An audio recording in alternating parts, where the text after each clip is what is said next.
है। श्रावण के महीने में मंदिर में शंकर के मंदिरों में झांकियां सजती थी। मट्टी का शिवलिंग बनता था, उसका श्रृंगार होता था। कभी कोई श्रृंगार करते थे, कभी कहीं झूला लगा देते थे, कभी कभी कोई श्रृंगार करते थे, कभी फूलों का, कभी किसी चीज का, कभी किसी चीज का श्रृंगार करते थे। और बच्चे थे अपन, सब छोटे थे, अपने माता पिता का हाथ पकड़कर शंकर जी के मंदिर में श्रावण के महीने में दर्शन करने जाते थे। श्रावण के महीने में दर्शन करने जाते थे। उस समय हमारे मन में कोई प्रश्न नहीं जागा, पर आज हमारे मन में प्रश्न जागता है कि हमारे माता पिता श्रावण के महीने में मंदिर दर्शन कराने क्यों ले जाते थे। हमारे माता पिता मंदिर दर्शन कराने के लिए शिव के मंदिर क्यों लेकर जाते थे। और ले जाना होता था तो सुबह ले जाते, पानी चढ़ाने के लिए, जल चढ़ाने के लिए, धतूरा चढ़ाने के लिए, बेलपत्र चढ़ाने के लिए। पर शाम के समय जब अंधेरा होता, हाथ पकड़ा बच्चों का, साइकिल पर बिठाया ना बिठाया, पैदल लेकर चले मंदिर शंकर के दर्शन करने के लिए जा रहे हैं। क्यों? क्योंकि श्रावण के संवाद को स्कंद पुराण में स्पष्ट कहा गया कि श्रावण के महीने में जो व्यक्ति 12 शिवलिंग का अपने ही गांव, अपने ही नगर, अपने ही क्षेत्र के 12 शंकर मंदिर का दर्शन प्रतिदिन करता है, शिव उसका मनोरथ पूर्ण करने के लिए गौरा महारानी और गणेश जी को लेकर सम्मुख में खड़ा मिलता है। ये श्रावण की कथा स्वयं स्कंद पुराण वर्णन करती। हम रोज नहीं जा सकते, परंतु सोमवार की सोमवार तो जा सकते हैं। और हम दर्शन करने नहीं जा सकते तो कम से कम एक नियम तो बना सकते हैं कि श्रावण के महीने में, अभी ये वेश्या के जीवन को संवारने की जो चरित्र है यहाँ, ये कोई साधारण नहीं हो सकता। श्रावण का महीना आया और श्रावण का महीना जैसे ही आया तो उस वैश्या को ये ज्ञान नहीं था कि श्रावण के महीने, क्योंकि नई आई थी, श्रावण उसके सामने पहली बार आया। श्रावण का महीना उसके सम्मुख में पहली बार आया। उसको इसका भान नहीं था कि श्रावण का महीना आएगा या भादो का महीना आएगा या कुंवार आएगा या कार्तिक, उसको इससे मतलब नहीं। उसको तो केवल वैश्य तत्व से मतलब था।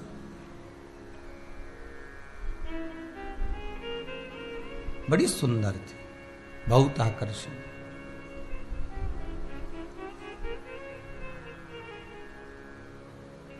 शिव महापुराण एक बात कहती है, ऊपर का श्रृंगार आप किसी के लिए भी करो, मना नहीं है, पर इस भीतर के श्रृंगार को तो केवल आप देवाधिदेव महादेव के लिए करिए। ये ऊपर का श्रृंगार आप किसी के लिए भी करो, क्योंकि मेरे देवाधिदेव महादेव को ऊपर के श्रृंगार से कोई मतलब नहीं होता। मेरे देवाधिदेव महादेव को आप कैसा वेश बनाए हुए हो, किस स्वरूप को आप धारण करे हुए हो, उससे कोई मतलब नहीं। वो कहते हैं ना कि दुनिया रंग बदलती है और शिव वक्त बदलता है।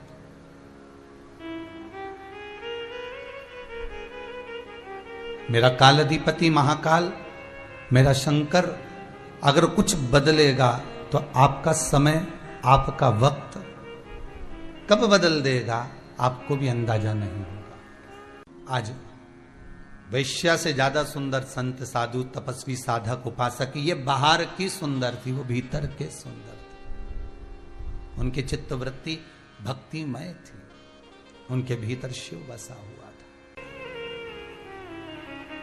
पर मेरा देवाधिदेव महादेव कभी रंग नहीं बदला, उसने बदला तो केवल वक्त बदला। अगर आप भगवान विष्णु का श्रृंगार करोगे, आपके घर में मूर्ति होगी ना, है किसी के यहाँ नारायण की मूर्ति, किसी के यहाँ लड्डू गोपाल की मूर्ति होगी, किसी के यहाँ ठाकुर जी की मूर्ति होगी, किसी के यहाँ राघव जी की मूर्ति होगी, किसी के यहाँ देवी जी की मूर्ति होगी, किसी के यहाँ गणेश जी की मूर्ति होगी।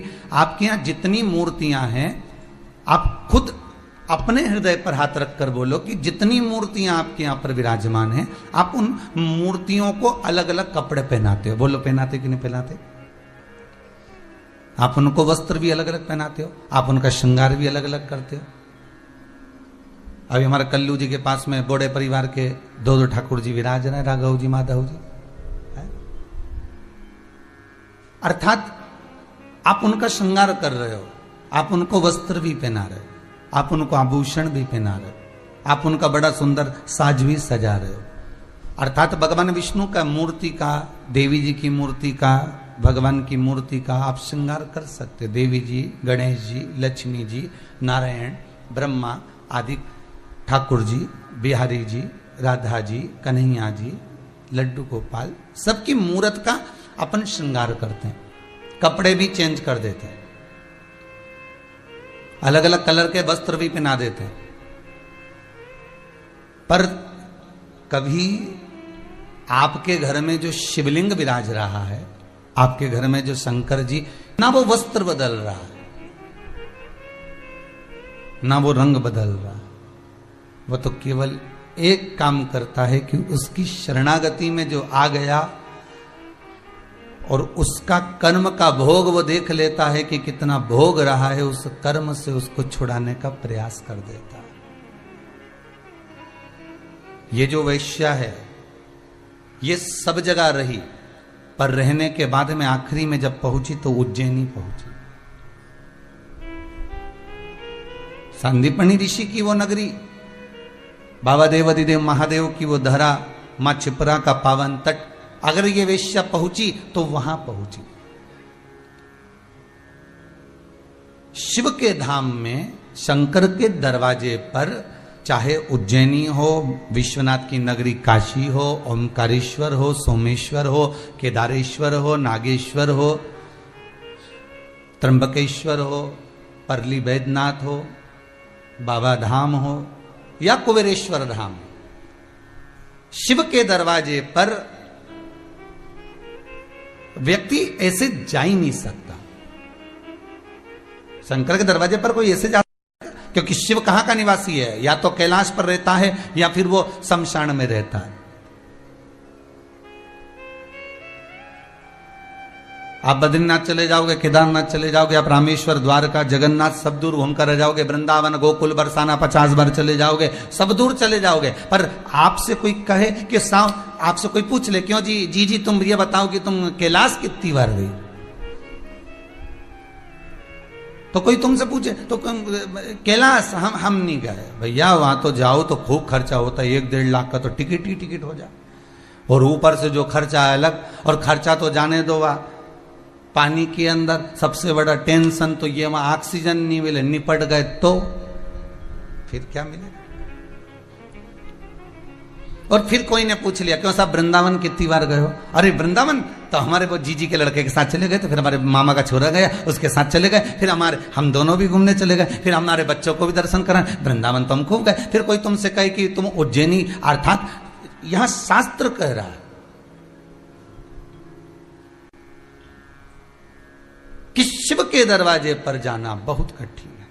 शंकर जिसको बुला ले, शिव जिस पर करुणा कर दे, और शंकर जिसको हाजिरी देकर आमंत्रित कर ले, बस वही केदारनाथ जा सकता है, वही उज्जैनी महाकाल जा सकता है, वही विश्वनाथ की नगरी काशी जा सकता है, वही कुबेरेश्वर धाम जा सकता है, और वही चाहे केदार हो, चाहे ओमकारेश्वर हो, सोमेश्वर हो, नागेश्वर हो, वो वहां तभी जाएगा जब बाबा बुलाएगा।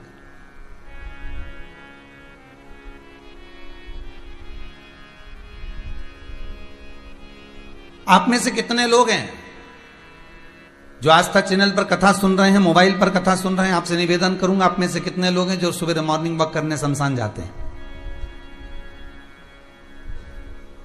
कोई जाएगा नहीं।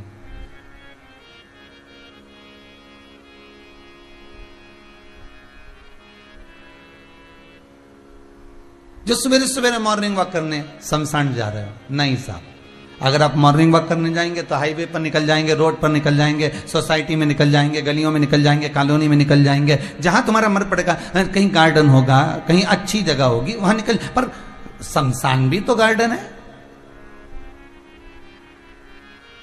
सब दूर भीड़ मिलेगी, वहां मिलेगी, वो तो अभी कोरोना में मिली, बस इसके सिवाय कहां मिली। और देखा जाए तो कोरोना में तो मेला भरा हुआ था शमशान के अंदर, है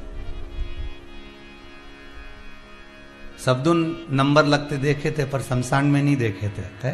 किराने की दुकान पर, दवाई की दुकान पर, है, और साथ में जो सरकारी जो सामान मिलता है ना, ये सोसाइटी अधिक अधिक जो चीज मिलती हैं जहां जहां से, वहां पर लाइन लगते हुए देखा था, पर शमशान में कभी लाइन लगते हुए नहीं देखा था, पर बाबा के धाम में वहां भी लाइन लग गई। कौन जाए? मेरा कैलाश अधिपति, मेरा शंकर, मेरा शंभु, मेरा त्रिकालदर्शी, मेरा शिव जिस स्थान पर बैठा हुआ है उस स्थान पर दुनिया का कोई व्यक्ति बिना बुलाए जाता ही नहीं है। शंकर भी शमशान में अगर बैठे हुए हैं तो शिव जिसको बुलाएंगे वही शमशान तक पहुंच पाता है। उसी तरह शिव के धाम तक वही पहुंच पाता है जिसको शंकर ने आमंत्रित करा।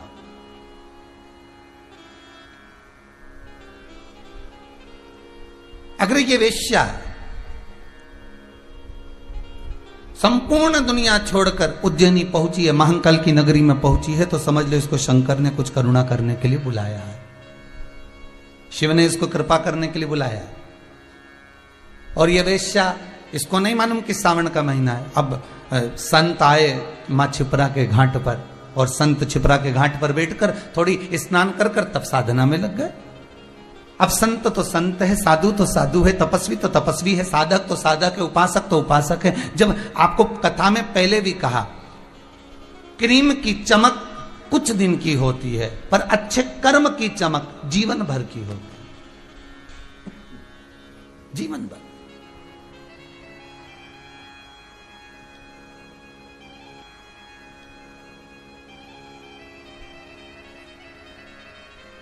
संत, ब्राह्मण, गुरुजन, साधुजन, तपस्वी जन और घर के जितने भगत, चाहे मेरी ये आस्था चैनल पर कथा सुनने वाली बुजुर्ग माताएं हों, चाहे ये बहुएं हों, चाहे ये बेटे हों, चाहे पिता हों, चाहे उनके बच्चे हों, जो भगवान की भक्ति में लगे हुए हैं, जो भगवान के भजन में लगे हुए हैं, जो भगवत चर्चा में लगे हुए हैं, जो भगवत स्मरण में लगे हुए हैं, दो व्यक्ति को देखना। एक जो कभी भगवान का भजन नहीं करता, जो कभी मंदिर नहीं जाता, जो कभी देव स्थान नहीं जाता, जो कभी तीर्थ नहीं जाता, जो कभी स्मरण नहीं करता, एक उसको देखिए, और एक जो भजन में डूबा हुआ है उसको देखिए। दोनों के चेहरे की चमक आपको अलग दिखेगी।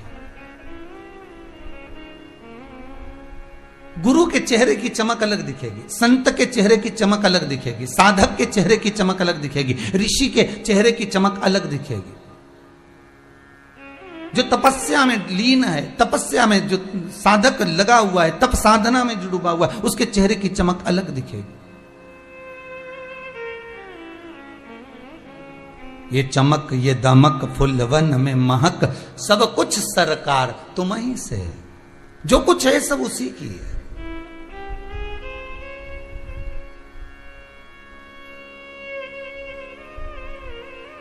किसी ने सूरज से पूछा,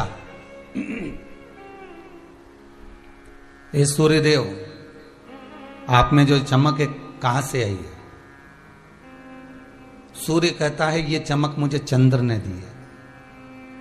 चंद्र से पूछा जाए कि आपके पास में ये चमक कहां से आई, तो कहा जब मुझे शंकर भगवान ने अपने मस्तक पर धारण करा,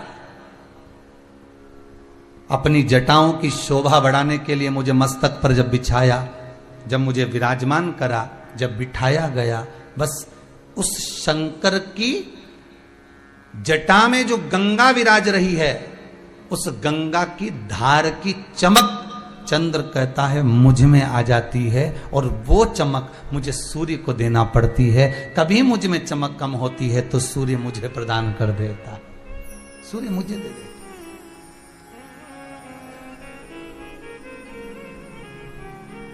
कितनी सुंदर बात कही। चंद्र जैसी बात आपकी बुद्धि में कभी नहीं आ सकती, मुझे ऐसा लगता है। मुझे ऐसा लगता है, क्योंकि आपसे कोई पूछे साहब बड़े चमक रहे हो, क्या बात है, खूब बढ़िया जोरदार कपड़े वपड़े दिख रहे हैं, खूब जोरदार राशि ठाट दिख रहा है, खूब पैसा वैसा दिख रहा है, क्या बात है? तो आपके मुख से निकलेगा हाँ वो तो है ही सरी, आज मैंने खूब जोरदार क्रीम पोता है। कौन सा क्रीम लगाया? तो मैंने ये वाला लगाया। आज मैंने ये कपड़े पहने, और ये कपड़े कोई साधारण कंपनी के नहीं, एक नंबर ब्रांड के हैं। आप अपना बखान कर रहे, आप अपना बखान कर रहे हो। पर सूर्य से पूछा गया कि तुम्हें चमक कहां से आई, तो कहा चंद्र से मिली। चंद्र से पूछा गया तुम्हें चमक कहां से है, तो कहा देवाधिदेव महादेव की जटा में जो गंगा विराजमान है उस गंगा की चमक मुझ में है, उसकी शीतलता मुझ में। गंगा से पूछा आप में इतनी चमक कहां से आ गई, आप में इतनी चमक कहां से आ गई। गंगा कहती है ये चमक अगर मुझे मिली है तो देवाधिदेव महादेव के पास से प्राप्त हुई है। देवाधिदेव महादेव से पूछा गया कि आपके पास इतनी चमक कहां से आ गई, तो शंकर भगवान कहते हैं ये सारी चमक जितनी भी है मेरे पास में, जिस नाम को मैं नित्य जपता हूं, मैं जिस नाम का स्मरण करता हूं उस नाम ने मुझे प्रदान कर दी है। उस चमक वो नाम की है। तो सीधी सीधी बात है कि भगवान भी अगर चमक रहे हैं तो मंत्र के बल पर, नाम के बल पर, स्मरण के बल पर चमक रहे हैं, तो आप क्यों ना चमक सकते हो उस भगवान के नाम के बल पर, उस भगवान की स्मरण के बल पर क्यों नहीं चमकोगे। मनुष्य कभी नहीं कहता कि ये चमक जो मुझे मिली है ये भगवान की कथा से मिली है, ये भगवान की कृपा से मिली है। आज अगर मुझे 2 रोटी मिल रही है तो उसकी कृपा से मिल रही। आज मैं अगर इतना दुख झेलने के बाद भी अगर मैं साध कर खड़ी हूं, इतनी तकलीफ झेलने के बाद भी अगर परमात्मा, अगर मैं यहां खड़ी हूं, आज अगर इतना दुख झेलने के बाद भी अगर मैं यहां पर बैठी हूं, अगर इतना दुख झेलने के बाद भी अगर मैं आस्था चैनल पर शिव महापुराण की कथा सुन रही हूं, इतना दुख झेलने के बाद भी अगर मैं कथा का स्मरण कर रही हूं, तो समझ लेना ये शंकर तुमको चमका रहा है, तुम्हें चमक प्रदान कर रहा है कि ये तुम्हें वहां साध कर बिठा रखे, वहां तक छोड़।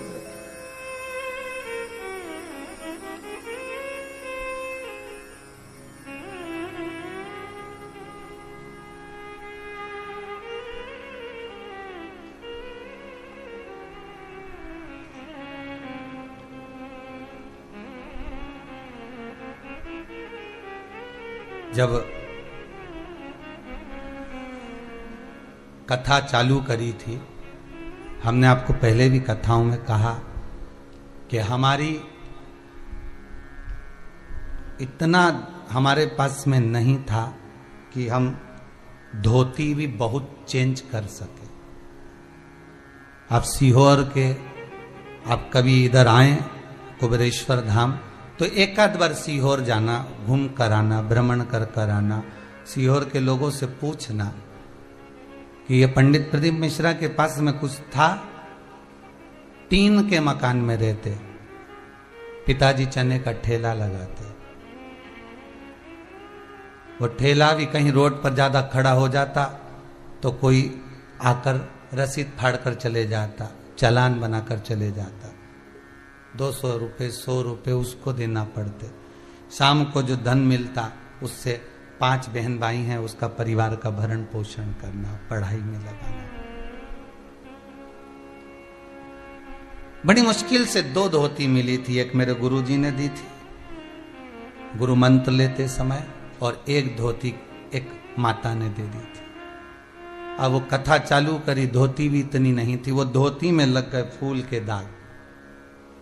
अब धोती कौन बदले, क्या करा जाए। तब किसी एक माता ने सीख दी कि इस धोती को ले जाओ और गांधी रोड पर, हमारे यहाँ सीहोर में गांधी रोड है, उस गांधी रोड पर रंगरेज रहते हैं जो कपड़े को रंगते हैं, कपड़े में कलर करते हो, तो उसको दिया। हमने पूछा इससे क्या होगा, तो कहा ये जो फूल का दाग है ना ये छुप जाएगा, रंग भी हो जाएगी, धोती भी नई हो जाएगी। अब उसके यहाँ धोती लेके पहुंचे, आज कथा याद आ गई तो बता दे। धोती लेकर पहुंचे तो उससे कहा भैया इसको रंगना है, तो उसने कहा दे। थोड़ा पैसा लिया, धोती को लिया तो उसने सरफ में गला दिया, गला के खूब कूटा धोती को। अब मन इतना कछोटे कि राम जी धोती ना फाड़ दे।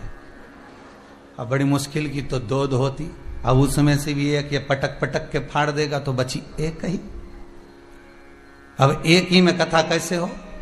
तो महाराज धोती उसने सरफ में गलाई, धोई, खूब निचोई, और निचोड़ने के बाद फिर रंग में डाली, और रंग में डाली फिर उस पर जो रंग चढ़ा तो उस पर जोरदार रंग चढ़ गया। फिर वो धोती खूब चली और खूब जोरदार चली महाराज। फिर रंग नहीं छूटा। अच्छा, जितनी बार छूटा उतनी बार दूसरे कपड़े को भी उसने रंग दिया। धोती में फिर गजब रंग चढ़ाया।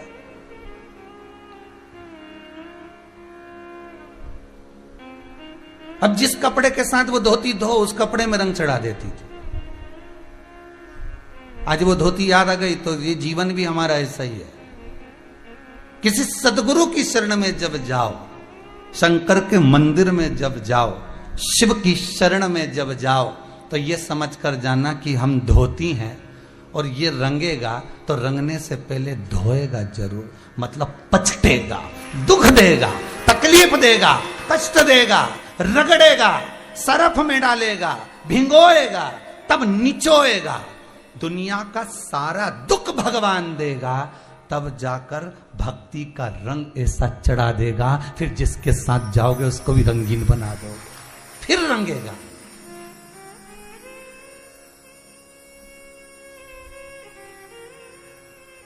गुरु होता ही ऐसा, परमात्मा होता ही ऐसा। और मैं किसी की बात करूं ना करूं, पर मेरा शंभू तो ऐसा ही है। पहले खूब पछकता है। वो कहता है पहले दुनिया भर के हाथ पर जोड़िया, तेरे को तेरी जिससे अच्छी पटे पहले उसको पटा के आ जा, इसके बाद मेरे पास आना। जब कहीं से काम नहीं हो, सारी दुनिया में माथा रगड़ के आ जाए, सबके धोख लगाया है, सबके हाथ पैर जोड़िया है कि साहब तकलीफ है ने, तकलीफ है ने, माफ जाओ। तो इनके माता जी आए न, उनके पिताजी आए न, उनके बेरू जी आए न, उनके काका जी आए न, उनकी काकी जी आए ने, जितना के घूमना वाला के पास है सबके पास घूमिया, नरियल फोड़ फोड़ के आ जा ने, चना चिरौंजी भी धोख लगाया।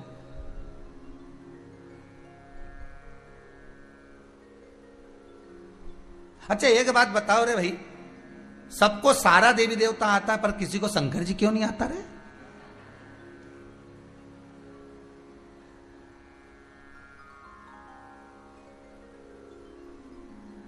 और कहीं का कह दे कि इनके शंकर जी आता है, तो तुम कुछ मत करना, एक बोरी धतूरा ले जाके पटक देना।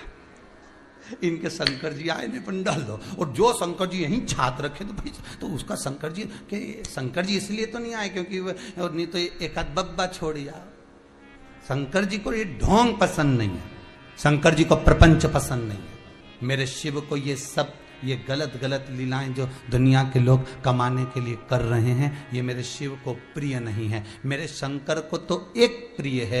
शिव कहते हैं जिस मस्ती में मैं रहता हूं, राम नाम कृष्ण नाम में, नारायण की भक्ति में मैं डूबा रहता हूं। शिव कहते हैं उस भक्ति में तुम डूब जाओ। एक बार तुम्हारा कपड़ा, ये दिल, ये हृदय, ये चित्त, ये मन एक बार रंग दिया जाए, और जिस पर शंकर की भक्ति का रंग चढ़ जाता है, ये आस्था चैनल के माध्यम से जितने लोग कथा सुन रहे हो, आपके ऊपर जो शंकर की कथा का साल 2 साल में 4 साल में जो रंग चढ़ा, ऐसा चढ़ गया कि कपड़े का असर। तुमने एक बार कथा सुनी, पति से कहा जरा 15 मिनट सुनो तो सही, कपड़े का असर, रंग का असर उसको भी हो गया। अब तो वो खाना खाने भी आए तो कथा के टाइम पे आए, 2 बजे आऊंगा दुकान पे से, कथा भी सुन लूंगा, खाना भी खा लूंगा और आराम करके फिर चला जाऊंगा। अच्छा, नौकर भी होशियार, नौकर के छुट्टी मुझे 2 बजे ही दो, क्योंकि इसकी पत्नी ने भी इसको रंग चढ़ा दिया, तो वो के मैं भी 2 बजे जाऊंगा। तो पति के, सेठ जी के, काय को 2 बजे जाएगा, मैं 2 बजे जाऊंगा, नहीं मैं भी 2 बजे जाऊं। तो इनने विचार कर अब 2 बजे से 5 बजे तक जरा 2 घंटा ठीक है, दोपहर का टाइम देखा जाए। चलो,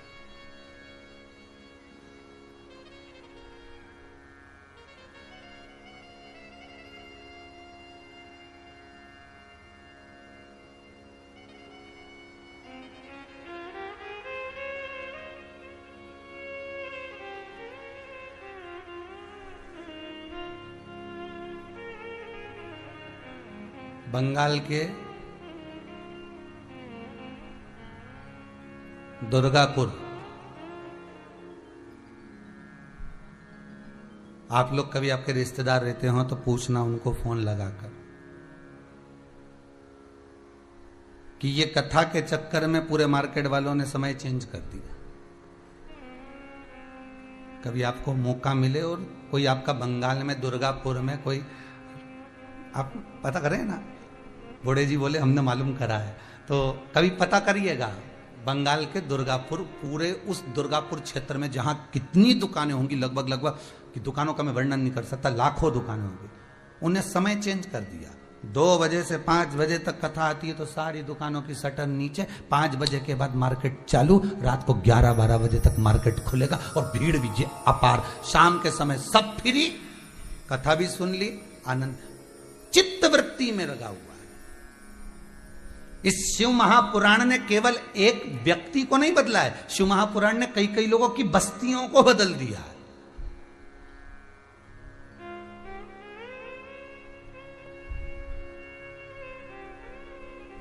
शंकर की कथा का अनुमोदन करो तो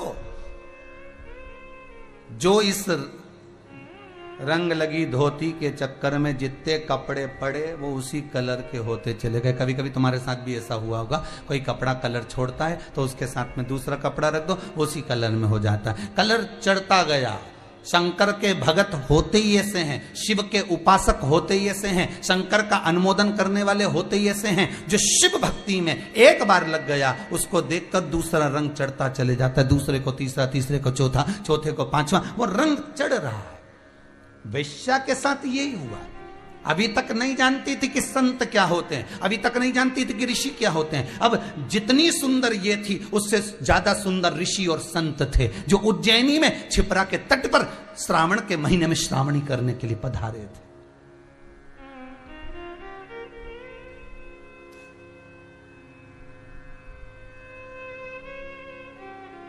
उस उज्जैन नगरी में श्रावण के महीने में संत एक जगह बैठकर तप करते और 12 शिव स्थानों का दर्शन करते। सावन का नियम है, श्रावण महीने का एक नियम है, शायद आपको भी मालूम होगा, अगर नहीं मालूम होगा तो पुराने समय की बात याद रखना। श्रावण के महीने में शंकर जी के मंदिर में झांकी सस्ती थी। कम से कम एक नियम तो बना सकते हैं कि श्रावण के महीने में, अभी ये वेश्या के जीवन को संवारने की जो चरित्र है यहाँ, ये कोई साधारण नहीं हो सकता।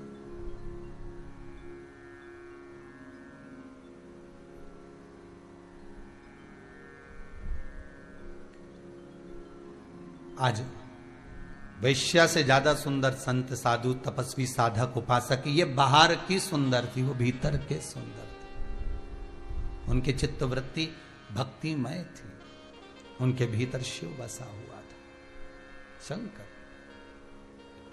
वैश्या ने एक ऋषि को देखा, कितने सुंदर, छिप्रा महारानी के जल का तेज पुंज उस ऋषि के चेहरे पर चमक रहा था। ऋषि के चेहरे, तपस्वी के चेहरे पर चमक रहा। वैश्या ने विचार करा, इतना सुंदर है ये पुरुष,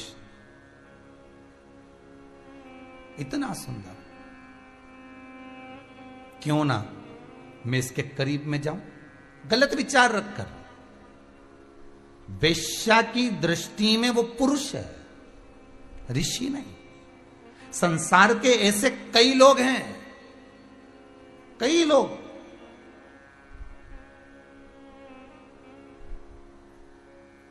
जो 56 भोग, अन्नकूट, भंडारे का भोजन, आश्रम का भोजन, मंदिर देवालय का भोजन जब ग्रहण करने के लिए जाते हैं तो भी उसमें विचार करते हैं, वाह क्या जोरदार पूड़ी बनी है, क्या जोरदार सब्जी बनी है, इसमें थोड़ा सा नमक और डलना था।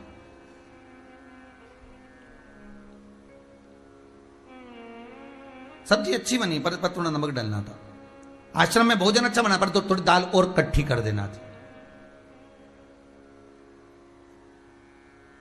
भंडारे में पूड़ी बनी, थोड़ी पतली कर देना थी, मोटी हो गई। 56 भोग का प्रसाद लेने जा रहे हैं और मन में आ रहा है बस ये लड्डू बहुत जोरदार बना, इसमें खीर में थोड़ी सी शक्कर कम रह गई। तो आप में और उस वेश्या में क्या अंतर रह गया? वैश्या ऋषि को ऋषि नहीं देख रही है, वैश्या क्या कह रही है, कितना सुंदर पुरुष है। भगवान का प्रसाद जब हम खाएं, हमारे भीतर यह भाव नहीं आना चाहिए कि ये लड्डू है कि नुक्ती है कि सेव है कि पूड़ी है कि सब्जी है कि पकोड़ा है कि खिचड़ी है। हमारे भीतर यह नहीं आना चाहिए। हमारे भीतर तो यह आना चाहिए कि भगवान का प्रसाद, अर्थात भगवान का प्रसाद मतलब भगवान का साक्षात दर्शन हमारे भीतर उतर रहा, हम भगवान को अपने भीतर उतार। प्रसाद का मतलब ही क्या होता है? प्रसाद, प्रभु का साक्षात दर्शन, वही प्रसाद। एक एक शब्द को अगर आप समझोगे ना तो जीवन का आनंद पा जाओगे। यहाँ ये पूरे आप कुबेरेश्वर धाम में कभी भी आओगे ना तो यहाँ कोई बाबा जोगी घूमता नहीं मिलेगा। यहाँ तो हम भी नहीं मिले तुमसे, टाइम ही नहीं इतना कि तुमसे मिले। राम नाम जपें कि तुमसे मिले, भगवान का भजन करें कि तुमसे मिलते फिरे। और कई लोग तो अंदर पत्र भी भेजते हैं, श्रीमान जी आए हैं जरा 5 मिनट मिल लो। हमने कहा कुबेरेश्वर जी से मिला दो। हमारे पास आए हैं क्या? मिलने तो कुबेर भंडारी से आए, हमसे मिलने आओ तो बात दूसरी। कुबेरेश्वर महादेव से मिलने आयो। अपना दुख, अपनी तकलीफ, अपना कष्ट, अपना रोग, अपनी बीमारी, अपनी बात हमसे मत कहो। इस भूमि पर खड़े होकर जो बोलोगे वो उससे कहो। हमारे दुख तो वो काटता है, तो हम किसी के दुख काट सकते हैं क्या? नहीं, दुख वो काटेगा, तकलीफ वो मिटाएगा, कष्ट वो काटेगा, उससे कहो।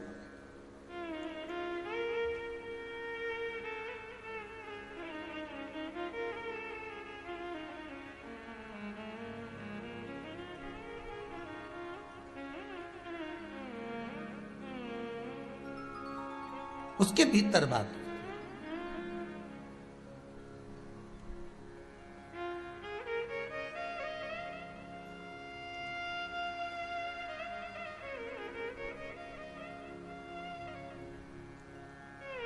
बस वेश्या की चित्तवृत्ति में उतर गया वो ऋषि का स्वरूप। उसने कहा ये पुरुष बड़ा सुंदर है, उसको ऋषि नहीं दिख रहा। भगवान का प्रसाद उसी को दिखता है जिसके भीतर प्रभु विराजमान होता है, तो उसको प्रसाद दिखेगा। जिसके भीतर प्रभु नहीं उसको प्रसाद कहां दिखेगा? एक कितना सुंदर बात कही। एक पति पत्नी का जोड़ा गुरु जी के यहाँ कथा सुनने जाता था। खूब कथा में गया, खूब कथा में। गंगा जी के घाट पर गुरु जी रहते थे और गंगा जी के घाट पर वो कथा सुनने के लिए जाता। खूब कथा सुनते। उनका एक पुत्र था, एक बेटा। 4 बेटे में से एक बेटा ऐसा था जिस बेटे के पांव विकलांग थे, बस घुटने के बल रगड़ कर चलता था। होते हैं कई लोग, आपने भी देखा होगा, उसके पांव खराब थे दोनों। गुरु पूर्णिमा का दिन जब निकलते निकलते उन्होंने कहा हम तो गुरु जी के आश्रम से जाएंगे ही नहीं, यहीं सेवा करेंगे, यहीं पर विराजमान होंगे। समय निकलता गया। गंगा जी के घाट पर गंगा दशहरे का उत्सव आ गया। गंगा दशहरे का जब उत्सव आया, खूब भीड़ पड़ी अपार। गुरु जी के आश्रम में ढेर भीड़ पड़ी और उसी में जो व्यक्ति इतने महीने से रह रहा था, उसी व्यक्ति ने आज गंगा दशहरे के दिन गुरु जी से प्रश्न किया, गुरुदेव हमें सेवा करते हुए आज कम से कम 20 साल हो गए, आपके यहाँ आते हैं, सेवा करते हैं गुरुदेव। गुरु जी बोले हाँ, मेरा बेटा जिसके पांव खराब हैं वो भी सेवा करता है, रगड़ रगड़ कर झाड़ू लगाता है, बुआरी लगाता है, कभी कभी फूलों की माला बना देता है, उसके पांव खराब हैं गुरुदेव। हाँ गुरुजी एक प्रश्न करना है। गुरुजी बोले बोलो क्या प्रश्न करना है? प्रश्न केवल इतना सा है गुरुदेव कि जब हम इतनी सेवा करते हैं, इतनी आराधना करते हैं, इतनी आपकी चाकरी करते हैं, भगवान की भक्ति में 20 साल से लगातार जुड़े हुए हैं, हम मंदिर जाते हैं। कई बार आपके सामने भी प्रश्न आता होगा, मैं मंदिर जाती हूँ, अगरबत्ती लगाती हूँ, धूप बत्ती लगाती हूँ, दिया लगाती हूँ, पानी चढ़ाती हूँ, जल चढ़ाती हूँ, पंचामृत स्नान कराती हूँ, शंकर जी को बेलपत्र चढ़ाती हूँ, शंकर जी का अनुमोदन करती हूँ, भगवान ठाकुर जी की सेवा करती हूँ, घर में पूजन पाठ कोई नहीं करता, मैं जितनी करती हूँ, उसके बाद भी दुख क्यों? उस व्यक्ति ने भी यही कहा कि मैं इतना करता हूं, मेरी पत्नी इतना करती है, मेरा परिवार इतना करता है, खूब गंगा में डुबकी लगाए, खूब स्नान, खूब पूजन करे, इसके बाद आखिर क्या कारण है कि मेरे बेटे को रगड़ कर चलना पड़ता है, उसका पांव बेकार हो गया? मैंने कौन सा पाप करा था?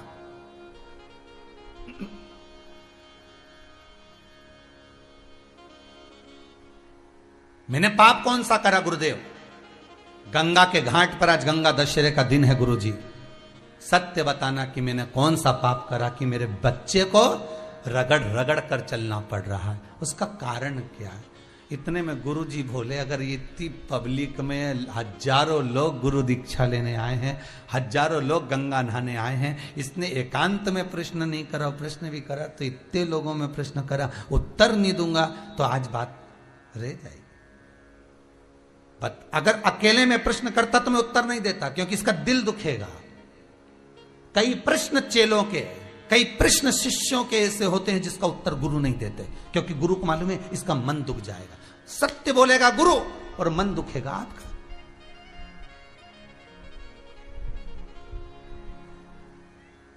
कई बार ऐसा हुआ कि गुरु सत्य नहीं बोल पाया, इसलिए मौन हो गया, बोल ही नहीं सका।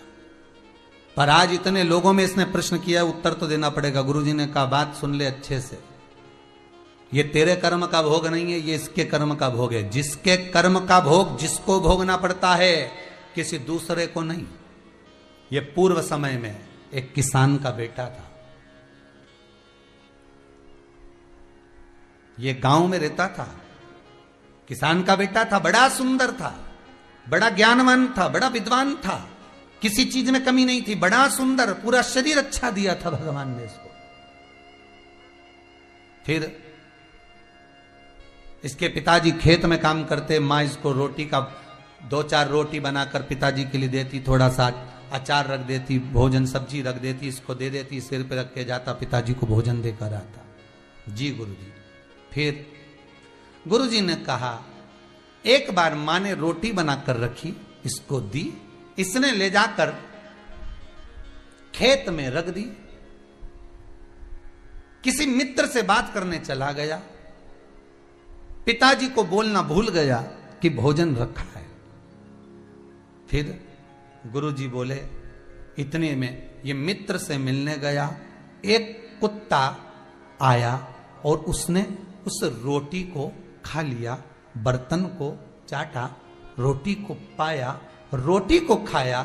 पूरी रोटी जब वो खा गया, इसको क्रोध आ गया, ये आया दौड़कर, एक लोहे की छड़ी पड़ी हुई थी, उस छड़ी से इसने कुत्ते के पांव में मारा। वो 2 पांव में कुत्ते के लगा और कुत्ते का पांव टूट गया।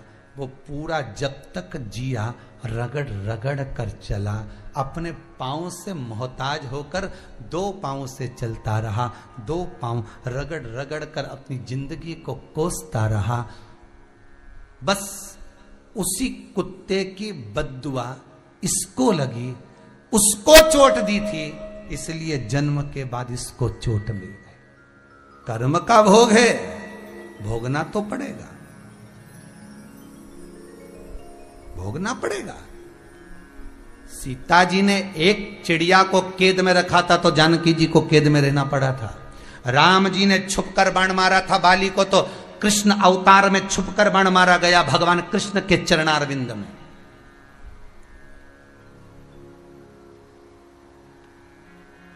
रोना तो पड़ेगा, कर्म है, भोगना पड़ेगा।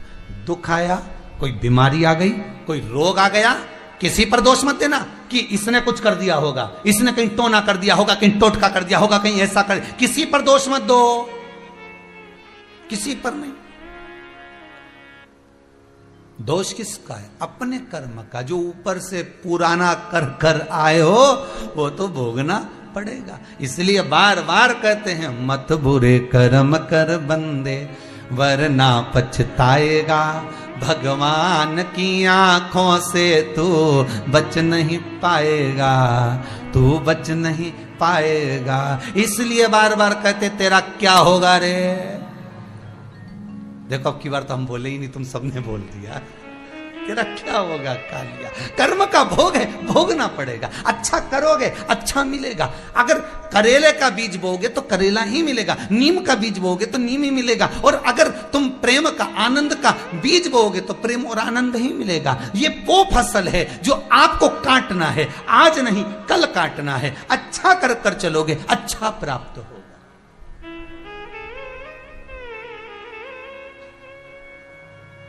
कुछ अच्छा कर कर चलो।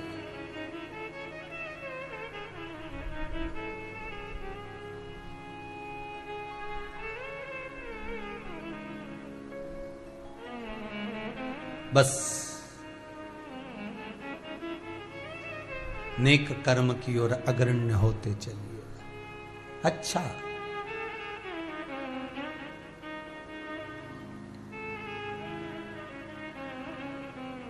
कोई बीमारी बड़ी आ गई, कोई रोग बड़ा आ गया, किसी पर दोष मत देना कि इस पर दोष है। नहीं नहीं, दोष हमारे कर्म का है। पूर्व में किसी को दुख दिया, आज मिल रहा है, हो सकता है। अपना सोच कर चलिए। तो किसी ने पूछा इस कर्म के भोग को कम करने के लिए क्या करना पड़ेगा? तो कर्म का भोग कब कम होता है?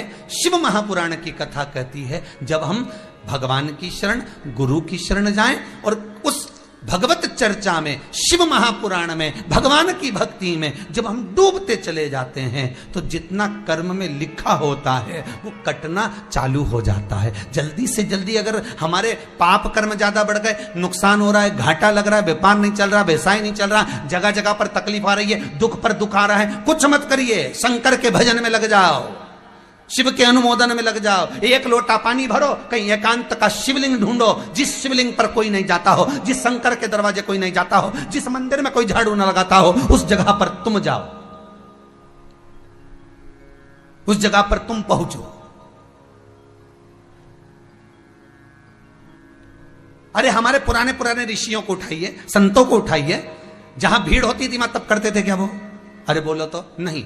जहां पर सब रहते थे वहां साधना करते थे क्या? नहीं, एकांत में जाते थे, कहीं एकांत में, बहुत दूर जहां कोई पहुंच ना पाए, ऐसी जगह पर जाकर तब साधना करते थे। शिव महापुराण भी तो वही कहती है, लिंग पुराण भी वही कर रही है, नर्मदा पुराण भी वही कर रही है, गरुड़ पुराण भी वही कर रही है, गर्ग संहिता भी वही कर रही है, नारद पुराण भी वही कर रही है, कुर्म पुराण भी वही कर रही है कि एकांत में जाइए। जिस शिवलिंग के पास में कोई ना जाता हो, जिस शिवलिंग के पास कोई झाड़ू ना लगाता हो, जिस शिवलिंग के मंदिर में कोई पोछा ना लगाता हो, तुम उस मंदिर में जाओ और उस मंदिर में सेवा करो, उस मंदिर में बुआरी काढ़ो, उस मंदिर में सफाई करो, उस मंदिर में शंकर का श्रृंगार करो। कुछ भी नहीं है तुम्हारे पास में, पत्तियां तोड़कर चढ़ा दो, किसी भी वृक्ष की, किसी भी जगह की।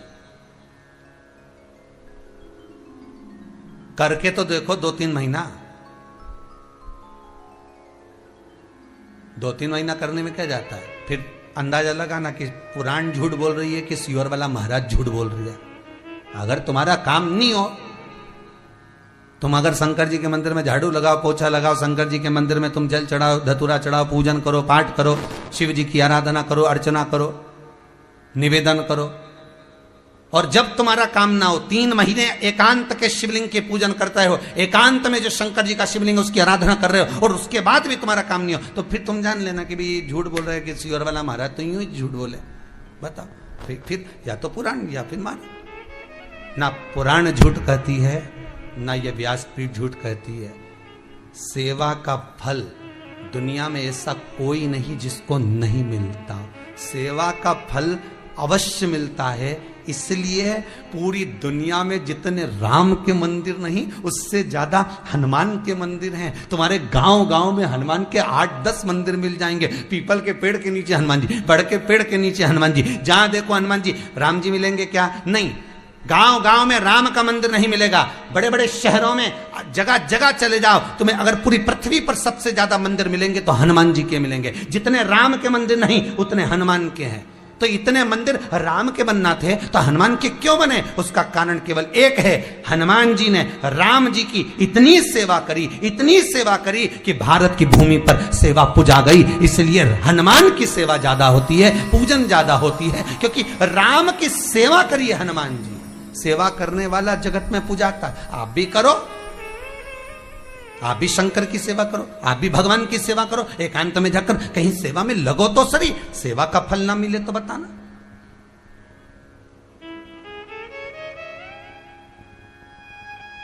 सेवा कर कर तो देखो। सेवा करना नहीं चाहते हम, तो बस इतना चाहते हैं कि कहीं का ऐसा महाराज मिल जाए जो ऐसी बूटी घुमाए और हंडा निकल के बाहर आ जाए, सोने की मुद्रा मिल जाए। बस ऐसा कहीं का महाराज मिल जाए। तो ऐसा महाराज तो सियोर में नहीं मिले रे, सीधी बात हो। तुम बाकी के यहाँ तो एक ही महाराज है, वो कुबेरेश्वर महाराज है, उसका नाम ही कुबेरेश्वर भंडारी है।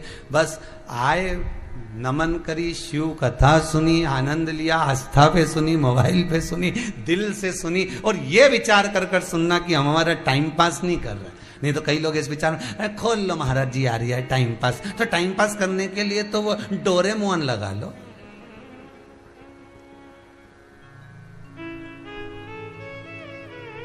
रिमोट तो तुम्हारे हाथ में है। जब महाराज से बोर हो, तुम्हें लगे कि अब टाइम पास, तो तुम तुरंत वो चैनल चेंज कर दो, दूसरा महाराज आ रहा होगा। खूब सारे धार्मिक चैनल है, इतने सारे धार्मिक चैनल, इतना सारा महाराज सब आ रहा है। और अब तो इतना सारा महाराज सब भागवत छोड़ी ने शिव पुराणी करी रिया है।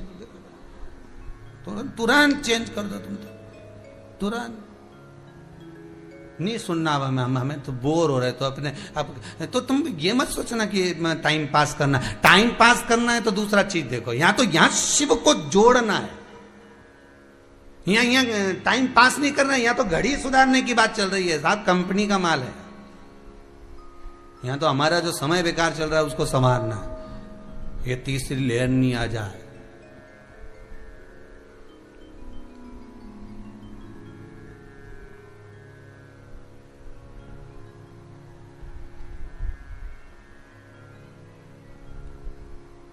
एक पत्नी छत के ऊपर झूला बनवाई, उस पे झूल रही थी। बाजू वाले के यहां पर गाना चल रहा था, आया सावन झूम के। इसकी झूले की कुंडी टूट गई, छत से नीचे। ऊपर वाले को देखा तो भजन चल रहा था, आया सावन झूम के।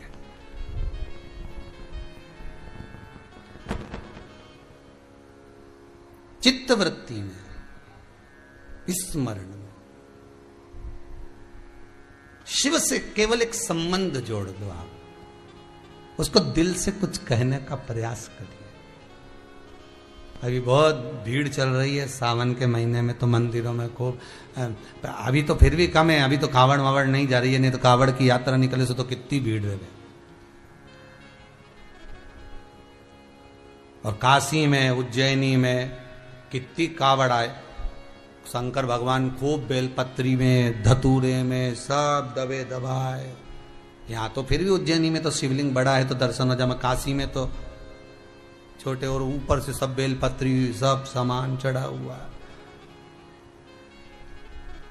और कावड़ वाले कावड़ लाला के जो पानी चढ़ाए जाए, वहीं का गंगा जल भर लिए चढ़ा, और दूर दूर से लाए चढ़ाए जाए। पार्वती जी कई बार शंकर जी से भी कहती हैं, प्रभु कैसे हो?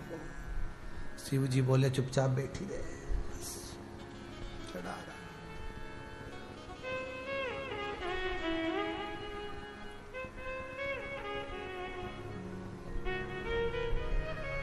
चले जा रहे। मेरा खोई गयो भोलानाथ मिला कावड़ में, मेरो कोई गयो भोलानाथ मिला कावड़ में, मेरो कोई गयो भोलानाथ मिला कावड़ में, मेरा कोई गयो भोलानाथ मिला कावड़ में। ओ कावड़ में, कावड़ में मेला कावड़ में, कावड़ में, कावड़ में मेला कावड़ में। ओ कावड़ में, कावड़ में मेला कावड़ में, कावड़ में, कावड़ में मेला कावड़ में। मेरो भोलानाथ मेला कावड़ में, मेरो गयो भोलानाथ मेला कावड़ में। जेठ मेरा बोले जेठानी मेरी बोले, जेठ मेरा बोले जेठानी मेरी बोले, ओ जेठ मेरा बोले जेठानी मेरी बोले, जेठ मेरा बोले जेठानी मेरी बोले। चल चल री, चल चल री बउआ साथ मेला कावड़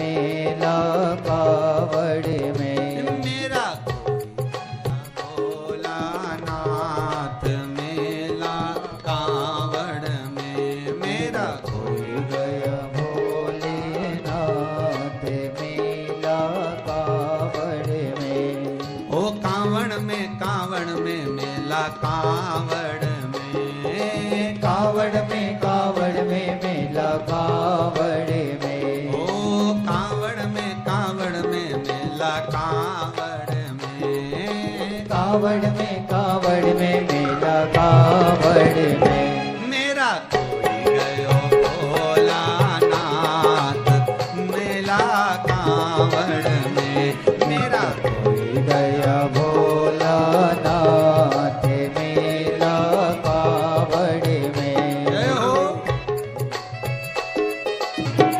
ओ देवर मेरा बोले, देवरानी मोरी बोले, देवर मोरा बोले, देवरानी मेरी बोले। ओ देवर मोरा बोले, देवरानी मेरी बोले, देवर मोरा बोले, देवरानी मोरी बोले। चल चल री भाभी साथ मेला कावड़ में, चल चल री भाभी साथ मेला कावड़ में। मेरा कोई गयो भोलानाथ मेला कावड़ में, मेरा कोई गया भोलानाथ मेला कावड़ में।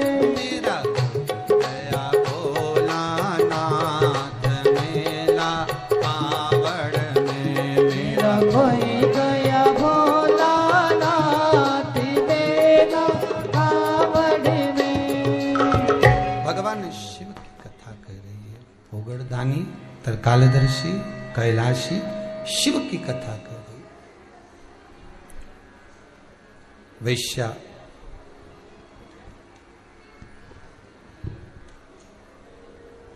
मुनि का दर्शन, ऋषि का दर्शन करती है और विचार करती है कि कितना सुंदर पुरुष है, कितना सुंदर पुरुष है। और ये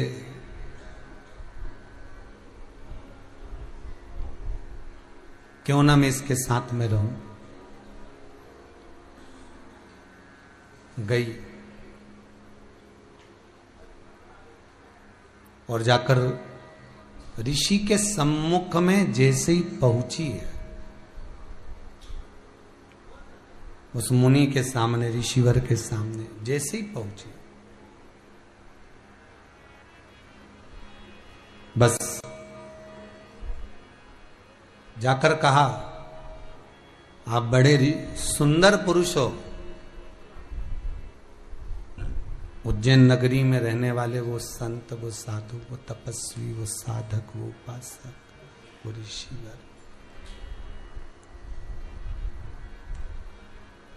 आप बड़े सुंदर हो, मैं आपके साथ में रहना चाहती हूं। ऋषि ने कहा, एक काम करो, पहले छिपरा जी का स्नान कर आओ, उसके बाद फिर आ जाओ। अब वैश्या के मन में छिपरा स्नान का कोई भाव नहीं था, पर ऋषि के कहने पर, अर्थात पुरुष के साथ रहना था, इसलिए जो छिपरा जी में स्नान करने के लिए गई, जब निकल कर आई तो आने के बाद जैसा उसका स्वरूप था उससे वो विपरीत थी।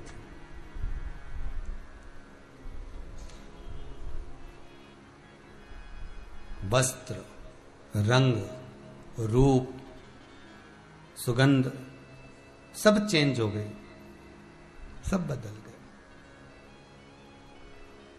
सब कुछ बदला हुआ है, सब कुछ।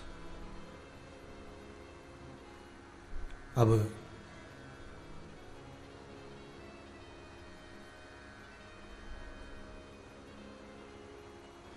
आंखों में जल भरा हुआ था उस वैश्या के।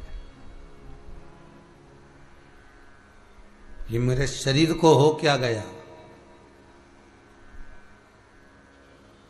ऋषि कहते हैं पुरुष को पाने का भाव जागृत हुआ था केवल इस काया के बल पर, इसलिए यह काया छिन्न हो गई छिपरा के तट पर। अब क्या कर सकती हूं मैं? ऋषियों ने कहा, एक काम करो, शंकर का अनुमोदन करो, शिव का स्मरण। क्या करना पड़ेगा? श्रावण के महीने में 1 लोटा पानी भरो और उस जल को लेकर शिव के धाम तक जाओ, शंकर को समर्पित करो, तुम्हारी पुनः वही काया फिर प्राप्त हो जाएगी, पुनः वापस। ठीक है। शिव पुराण कहती है पूरे सावन के महीने में, पूरे श्रावण के महीने में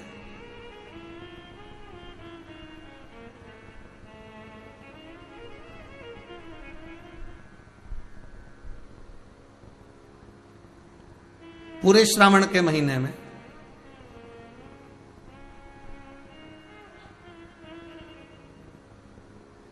वो जल लेकर जाती है, और पूरे श्रावण के महीने में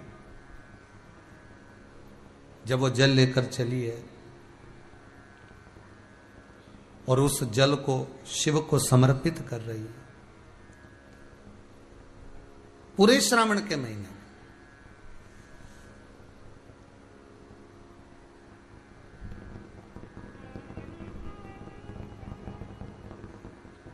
जब वो जल लेकर जा रही है और उस जल को समर्पित कर रही है, पूरे श्रावण के महीने में शिव प्रसन्न हो जाते।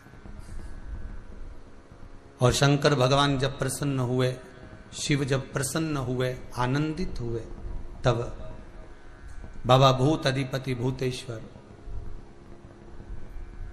भगवान शंकर करुणा सागर शिव कृपा कर दिए और वैश्या से कहा अब तो इस योनि से छूटेगी, और इस योनि से छूटकर तू पुनः इसी उज्जैनी में, इसी छिपरा के तट पर भगवती स्मरण में शिव भक्ति में डूबी रहे।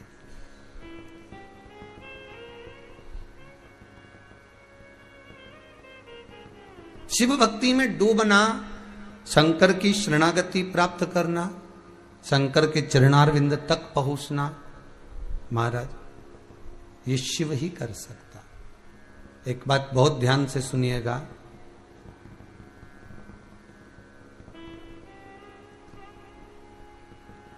अपने जीवन में उतारिएगा कि फिर वही बात कहें कि 2 कदम भी अगर आप चल कर जा रहे हो, 2 कदम भी अगर आप चल कर जा रहे हो, तो वो 2 कदम भी अगर आपको कोई चला रहा है तो वो शिव ही चला रहा है, केवल शंकर, शिव के सिवा कुछ। महाराज सती मैया माता प्रसूति के गर्भ से जन्मी। माता प्रसूति के गर्भ से जन्मी, और सती मैया जब प्रसूति माता के गर्भ से जन्मी और जन्म लेने के बाद माता सती शिव की आराधना में एक तत्व लेकर बैठी थी कि मैं शंकर का गुणवाद करूं, शिव का स्मरण करूं, शंकर का अनुमोदन करूं। और सती मैया को शिव मिले। आप जो लक्ष्य बनाकर बैठते हो, शिव महापुराण की कथा कहती है जो लक्ष्य आपके भीतर होता है, जो लक्ष्य आप बनाकर चलते हो, उसके अनुसार शिव आपको मिलेगा जरूर। आप एक साध कर तो चलो। अभी आपको कहा था कि कहीं एकांत का कोई शिवालय देखकर उसकी पूजन अर्चना सेवा चाकरी आप अगर कर रहे हो, आराधना कर रहे हो, तो उसका कहीं ना कहीं तो फल मिलेगा, कहीं ना कहीं तो सुख मिलेगा।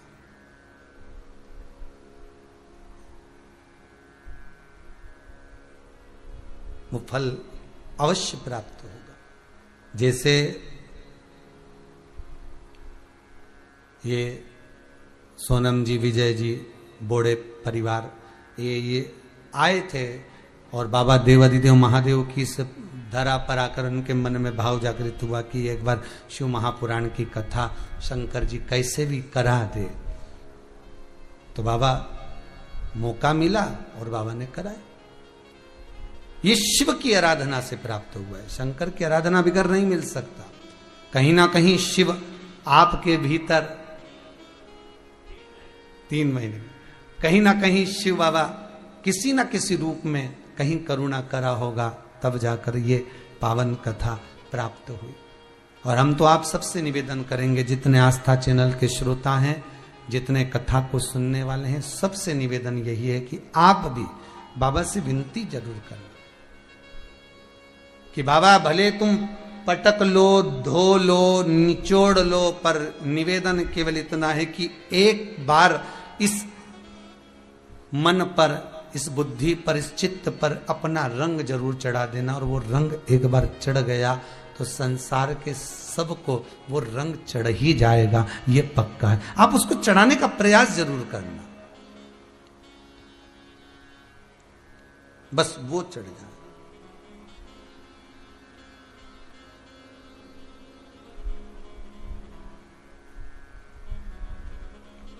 कोई एक माता जी कह रही थी, मैं भगवान से ये कहने आई हूं कि भगवान तू मुझे संसार में अगर लेकर आया है ना, अब मेरा निवेदन है भगवान मुझे तू रोने मत देना। कोई माता जी कह रही थी कि हम तो इतने दुखी हो गए, हम भगवान से बस केवल इतना ही कहने आए हैं कि भगवान तू हमें रोने मत देना।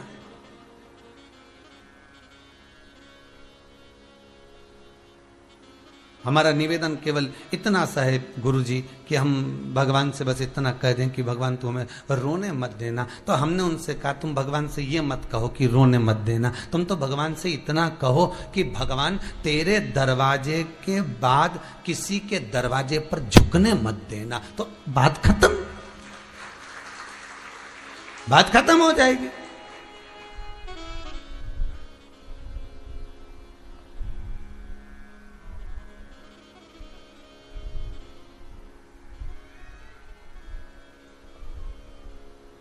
फिर क्या सोचना है? अगर हम इतना कह दें कि भगवान से हे शंभु, हे त्रिकालदर्शी, हे कैलाशी, हे अविनाशी, बस इतना सा निवेदन कि तेरे दरवाजे के बाद में किसी के दरवाजे पर झुकने मत देना। बस अगर झुकूं तो तेरे दरवाजे पर झुकूं, तो सीधी बात हो गई कि नेत्र में आंसू देगा ही नहीं। उसका जो हो गया फिर क्या सोचे।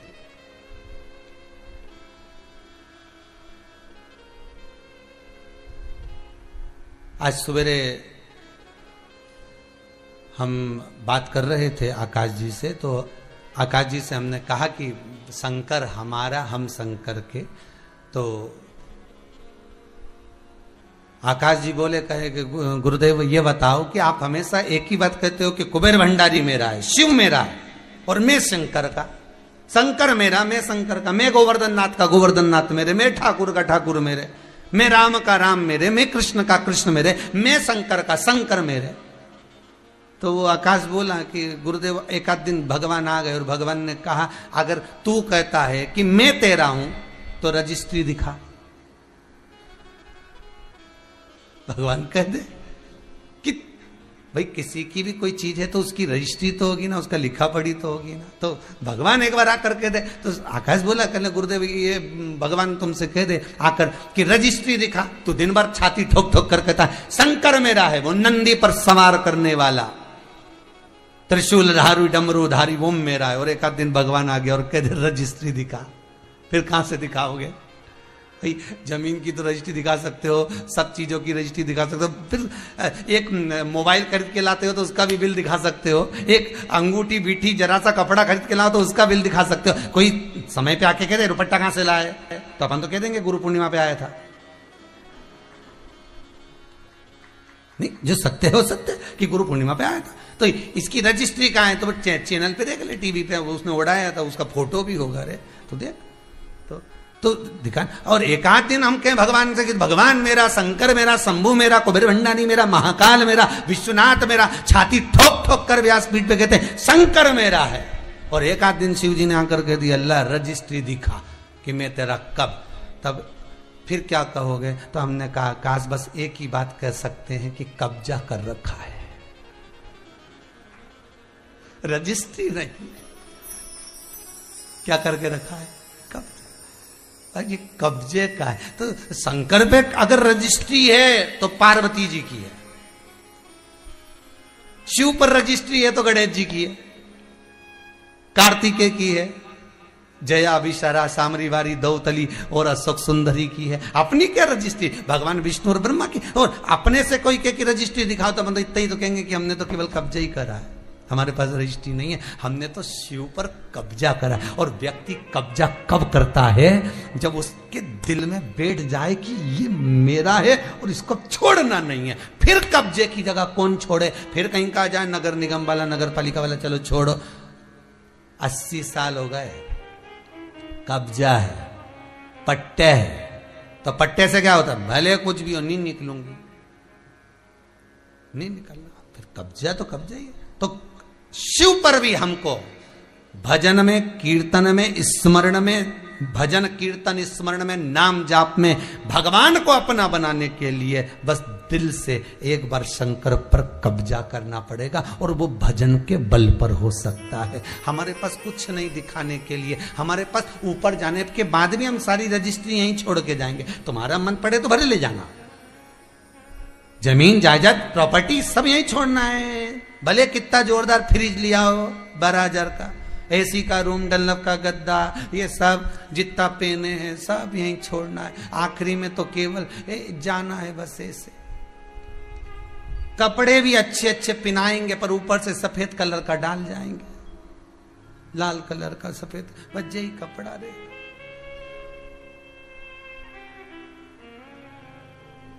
सब छोड़ना है यहीं, सारी रजिस्ट्री यहीं रह जाएगी, सब कुछ। पर शिव का स्मरण करा हुआ, भजन करा हुआ, कीर्तन करा हुआ, मंत्र जाप करा हुआ, नाम जाप करा हुआ, बस वो अकेला हमारे साथ जाने वाला, वो फिर नहीं छूटेगा हमारे, वो छूटेगा नहीं। सती मैया के मन में आ गया शिव मेरा है, मैं शंकर की।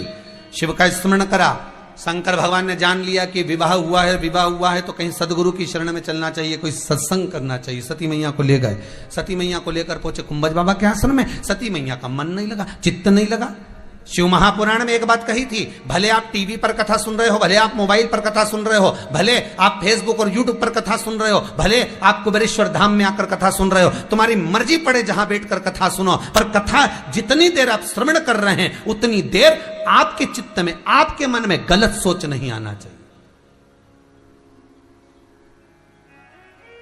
आपका ध्यान कथा में होता है, परमात्मा का ध्यान आप पर होता है।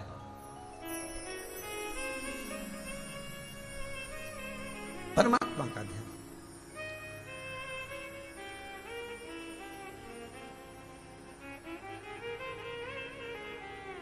वो प्रकार आप लोगों ने भी पढ़ाई करी होगी, हमने भी करी।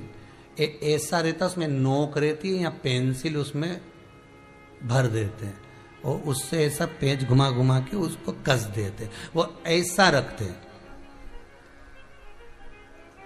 कॉपी पर ऐसा रखा जाता, फिर उसको ऐसा घुमाते घुमाते कि नहीं घुमाते?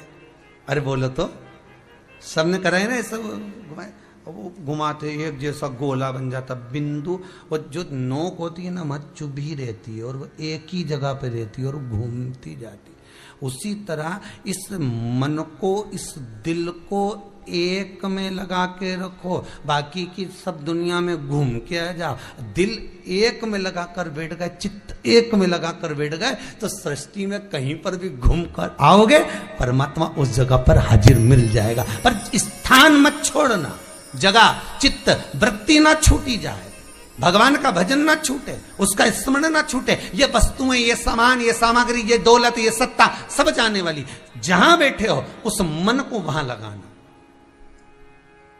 हम तो यहां तक कहते हैं, होटल में जाओ तो दिल होटल में लगा लो,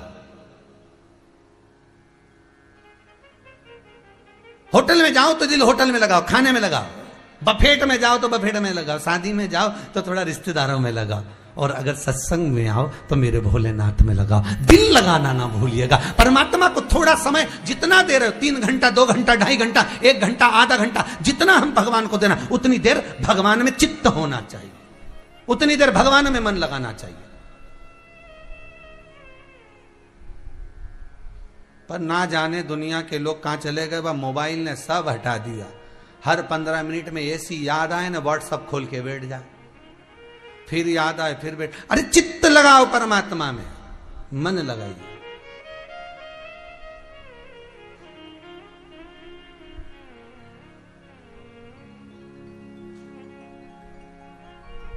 अगर दिल भोलेनाथ से लगाया होता फिर दुनिया में कहीं ठोकरे तू खाया ना होता। दिल लगाया और सरी उस शंभु से, उस शंकर से, उस परमात्मा से। एक बार चित्तवृत्ति अगर परमात्मा से लग जाए फिर नहीं सोचना, फिर नहीं डालना, कहां जाओगे।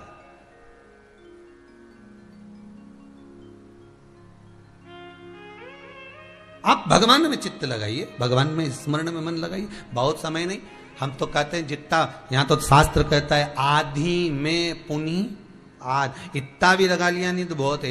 एक बार दिन भर में सुबह से शाम तक एक बार मन में सोच लिया श्री शिवाय, अरे अच्छे से बोलो जितना टीवी के सामने, श्री शिवाय नमस्तुभ्यम, दिल से बोल लिया। शंकर जान गया मेरा अपना है, मेरा अपना। प्रतिदिन की हाजिरी लगाओ, क्या जाता है उसमें। श्री शिवाय नमस्तुभ्यम रोज बोलो, सुबह दोपहर शाम, खाते पीते जागते उठते बैठते सोते, जिस कर्म में डूबे उस कर्म में भी भगवान का भजन करते रहो।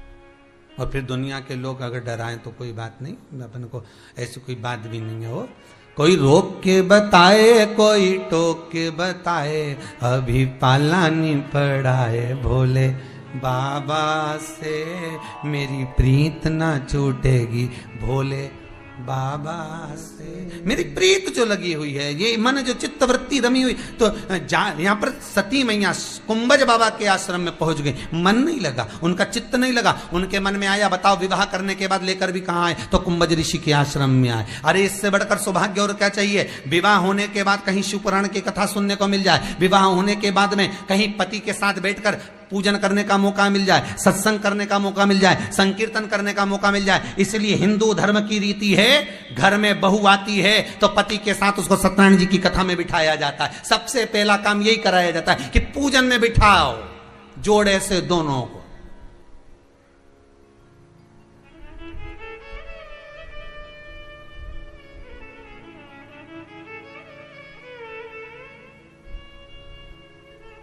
अब आपके यहाँ होता कि नहीं होता हमको नहीं मालूम, पर हमारे यहाँ तो रीति है भैया, हमारा सीहोर की तो, और सीहोर की क्या कहूँ मैं, तो मध्य प्रदेश की भी कहूँ तो ये गलत नहीं कहूंगा, हमारे पूरे मालवा की, पूरे मध्य प्रदेश की रीति है कि शादी कर कर दुल्हन घर में आए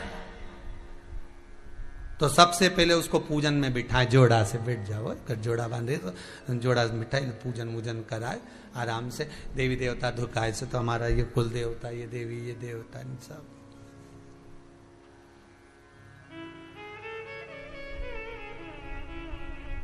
अब इससे यह भी मालूम पड़ता है कि जो कन्या आई है उसके संस्कार कैसे हैं, उसके संस्कार कैसे हैं। मेरे को द्वारका की कथा याद आ गई।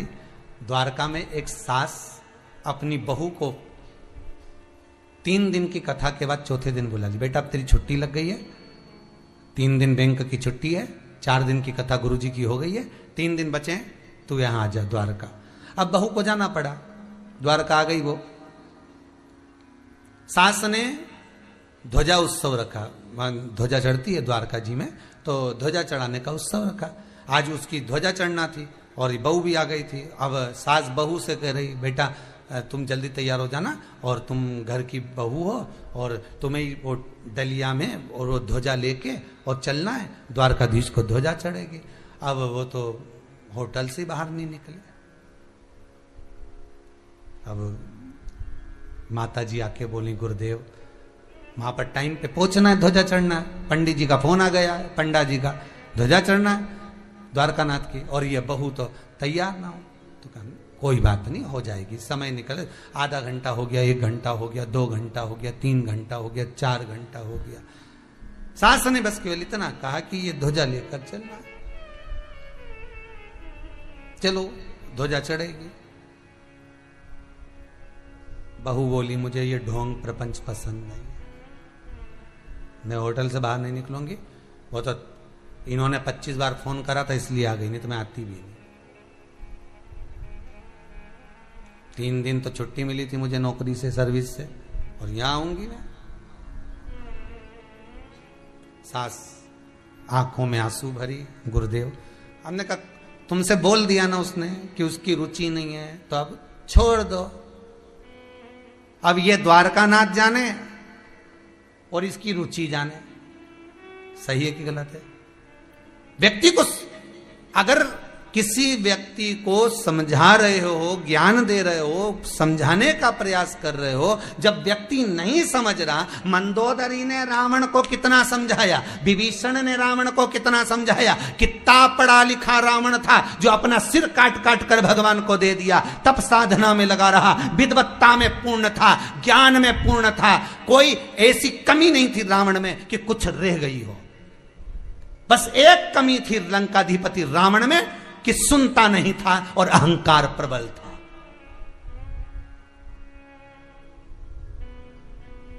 कई बार व्यक्ति के मन में जाता, मैं अच्छी जॉब कर रही हूं, मैं अच्छी सर्विस कर रही हूं, मैं ऐसी कर रही हूं, मैं ऐसा कर रहा हूं, तो मुझ में अहंकार, ये अभिमान कितने दिन का। और कभी मैं नंबर दे दूंगा, पूछना वह बस उसकी सासू से कि गति क्या हुई है। हमने एक ही शब्द कहा था, वो द्वारकानाथ पे छोड़ दो, उसकी ध्वजा चढ़ रही है, इसकी कब चढ़ जाएगी पता नहीं पड़ेगा, तुम तो शांति रखो, नहीं इसकी रुचि इसके पास रहने दो। और बाद में ये हुआ कि जिस सर्विस में थी, गवर्नमेंट की जॉब थी, कोई काम ऐसा हाथ से हो गया, यहां से गई द्वारका जी से 2-3 महीना बाद, ऐसा काम हो गया कि वो आज तक घर में बैठी है, ना जॉब है, ना कुछ है, ना कुछ है, और अदालत में जबलपुर में कहां केस चल रहा है, पड़ी रहो। अहम नहीं करना। लंकाधिपति रावण ने हम कर लिया था, बार बार मंदोदरी समझाती थी, विभीषण समझाता था, बार बार नाना जी समझाते थे, बार बार कहा जाता था समझ जा समझ जा समझ ले, पर अहंकार इतना भरा हुआ था। और शिव क्या कहते हैं कि तुम कुछ मत दो, तुम जल पानी बेलपत्र धतूरा कुछ मत दो, मेरा शंभू कहता है तुम्हारे भीतर का अहम मुझे दे देना, बस वो अहंकार मुझे दे दोगे। शंकर कहते हैं मैं उसको स्वीकार कर लूंगा, फिर मैं तुझे 4 चांद लगा दूंगा। अहम नहीं दे पाता व्यक्ति, अपना अहंकार छोड़ दो उसका। एक बार समझाओ, 2 बार समझाओ, नहीं समझे तो आग लगे बस्ती में, अपन रहो मस्ती में, जोरदार खजूर वाली चोटी बनाओ, चकाचक रहो। काय को रोए हम किसी के लिए, किसके लिए? कुंभज बाबा के आश्रम में जाते समय सती मैया को शंकर जी ने 2 बार समझाया है, 2 बार।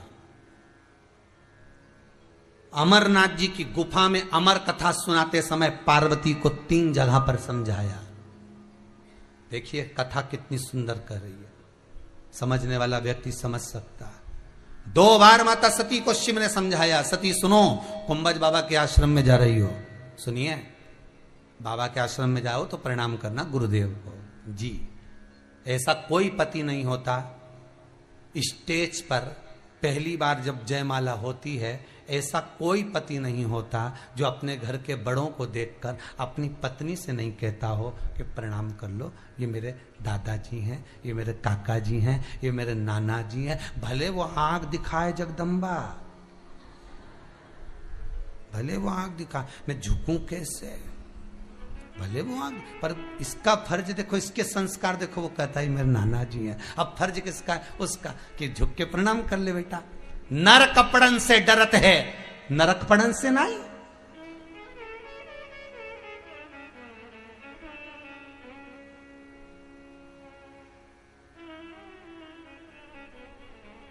नरकपड़न से डर रहा है और नरकपड़न से नहीं। दूल्हा मंदिर में जा रहा है तो सूट और बूट, जूते मत उतारना, लाल कलर के पेन है। हनुमान जी का मंदिर है, प्रणाम नहीं करेगा। तो फिर एक उनका जो जमाई था जीजा, वो बोला नहीं दूल्हे को सब फ्री है। तो हनुमान जी ने भी सोच लिया, जब जूता मेरे मंदिर में फ्री है तो तेरी खोपड़िया पे भी फ्री है। वो क्या सोचे, तो वहां अंदर पहन के पहनिया और यूं चले, वो तो तलवार लेने घोड़ी पे बैठे, साफा माफा बांट के, मुंडा में पान भरिया, एक रुमाल भी ऐसा जेब में खुसा, फुदके वाला, और तलवार ले बैठा, चमक चिपकी।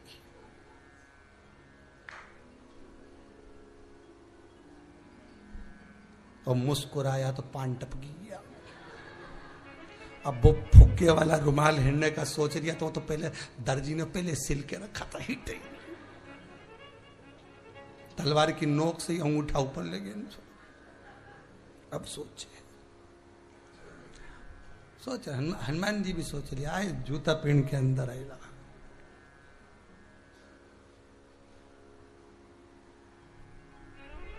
भगवान शंभु भोलानाथ, जय हो प्रभु।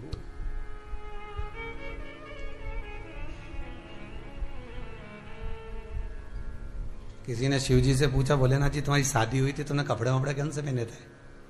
शंकर जी बोले, मेरे कपड़े को तू पहन लेगा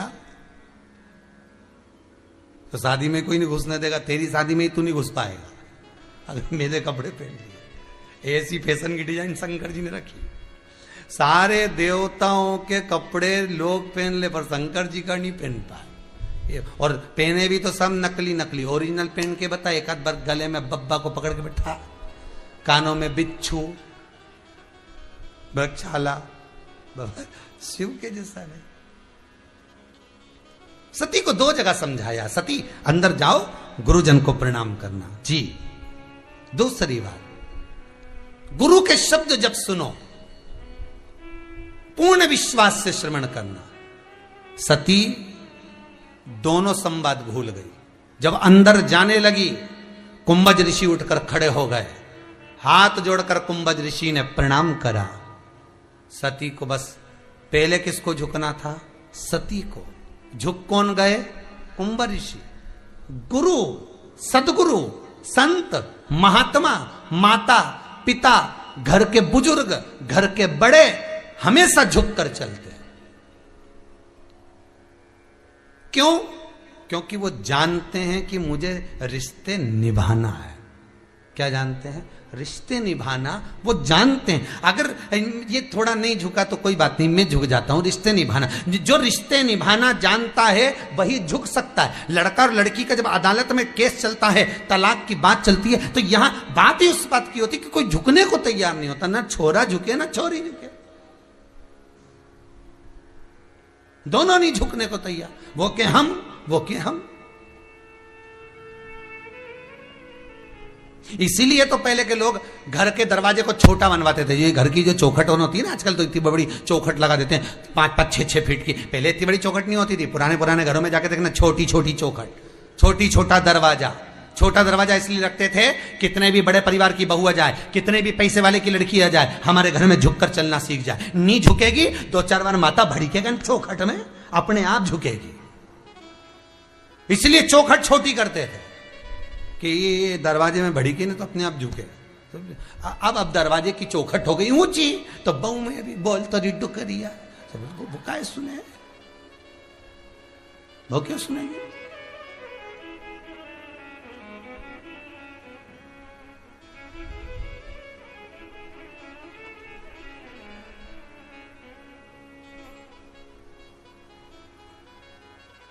बस सती जैसे ही अंदर गई, कुंभज बाबा ने प्रणाम कर लिया, क्योंकि वो बड़े हैं, उनको आता है आदर कैसे करना है। झुकने में कुछ नहीं जाता।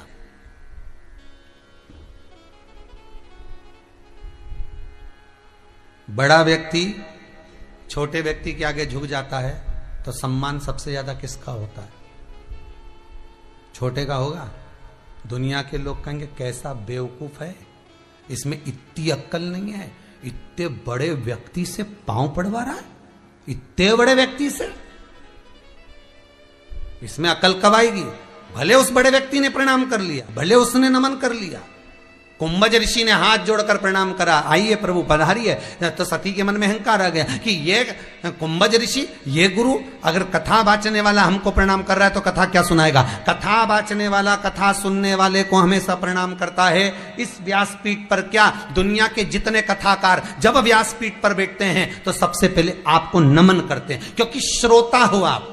वक्ता से बड़ा श्रोता होता है, कथा वाचने से बड़ा सुनने वाला होता है। क्यों? क्योंकि सुनने वाला जमीन पर बैठता है। जो जमीन पर बैठता है वो जमींदार कहलाता है। आप सब जमींदार हो। कथा वाचने वाला चार पाई की चौकी पर बैठता है, इसलिए बेचारा चौकीदार कहलाता है। जमींदार बड़ा कि चौकीदार बड़ा? जमींदार इसलिए बड़ा, उसकी मर्जी, बैठा तो बैठा चल दिया। जमींदार की मर्जी, जेब में से निकाल के मल भी लिया।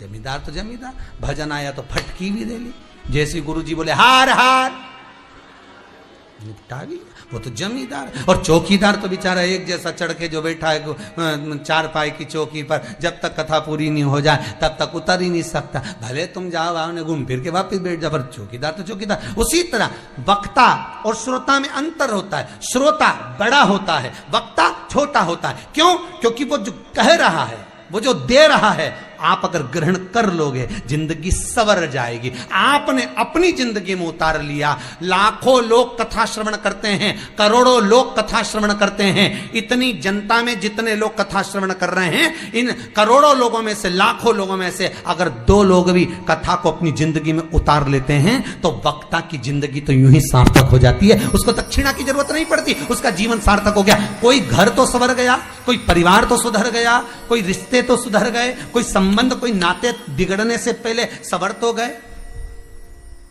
आज पूरी दुनिया में अहंकार छाया हुआ है। मैं लोग भी कह देते हैं मेरा समय आन दे तब बताऊंगा, आन दे मेरा समय तब दिखाऊंगा, बताऊंगा। और छाती में दर्द हो गया, हॉस्पिटल ले गए, डॉक्टर ने कह दिया समय आ गया। तब समझ में आया कि समय ऐसे आता है। समय का कोई ठिकाना है? क्या ठिकाना है समय का? अरे साथ देती नहीं ये किसी का, क्या भरोसा है इस जिंदगी का। इस जीवन का क्या ठिकाना है? दे ना दे, रो रो के जीवन निकाल रहे। अच्छे बढ़िया रोटी वोटी खाओ, सब्जी वब्जी बढ़िया जोरदार। अब तो बारिश चालू हो गई, बढ़िया जोरदार हरी हरी सब्जी मिल रही है, जोरदार बना बना के खाओ, चकाचक रहो। जिंदगी का क्या ठिकाना है? और परिवार वालों से भी कह दो, शंकर जी की कथा सुनूंगी 2 बजे से 5 बजे तक, छेड़ना मत, मुझे परेशान मत करना, चुपचाप बैठ। पोता पोती सबको कह दो यहाँ आके बैठ जाओ, बैठो यहाँ मेरे बाजू में, कथा सुनो। चित्त रमे जहां मन जहां रमते।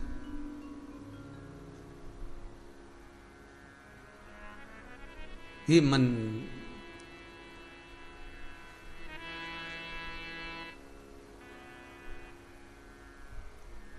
ईमानदारी की बात कहें ना, सत्यता के भाव को अगर कहें तो ये हृदय, दिल, एक एक धड़कन बस अगर बार बार सोचती है तो यही सोचती है कि कभी केदारनाथ चले जाऊं, कभी काशी चले जाऊं, कभी उज्जैनी चले जाऊं, कभी ओमकारेश्वर चले जाऊं। और ये कई करूं ये, ओ काशी के भोलेनाथ मने थारी याद सतावे, हिच क्या ना रुके भोलेनाथ, हिच क्या ना रुके भोलेनाथ मने थारी याद सतावे। बस ये चित्त, ये वृत्ति उस परमात्मा में लगी, उस भगवान के पावन चरणों में रमी जाए। हर पल, हर घड़ी, हर क्षण।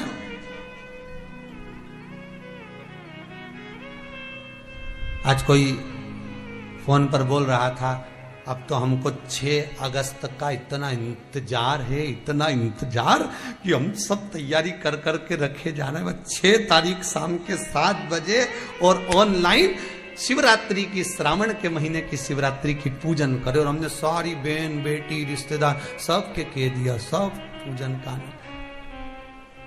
अब विचार करिए, कितनी ललकता, कितनी उत्सुकता, कितना उमंग आपको उस शंकर से मिलने का है। जितना आपको उत्साह है शिव से मिलने का, उतना मेरे कैलाश अधिपति को उत्साह है आपके घर में आने का।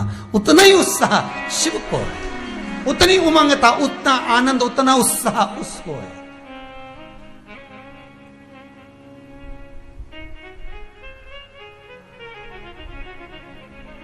जितनी उमंग था उसको। सती मैया अंदर गई, मन में अहंकार आ गया, ये जब प्रणाम कर रहे हैं तो मुझे नमन कर रहे हैं तो क्या कथा सुनाएंगे। कथा में बेटी विश्वास नहीं हुआ। शिव जी ने दो ही चीज बोली थी, एक प्रणाम करना, दूसरा कथा पर विश्वास करना। गुरु के वचन पर अगर किसी ने विश्वास कर लिया तो उसका जीवन सार्थक हो गया।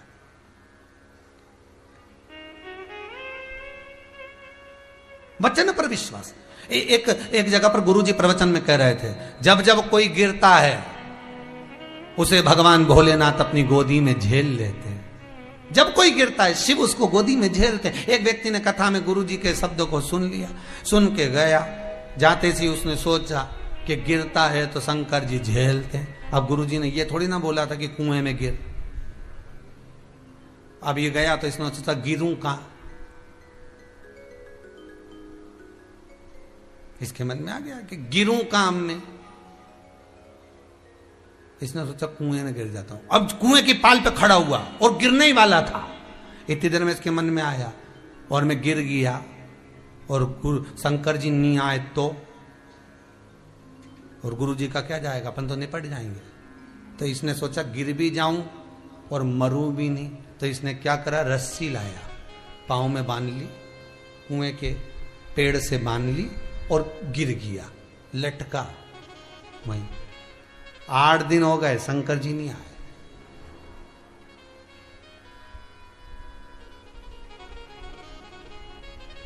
एक व्यक्ति पानी पीने आया, कहीं बाहर का होगा, कहीं बाहर का।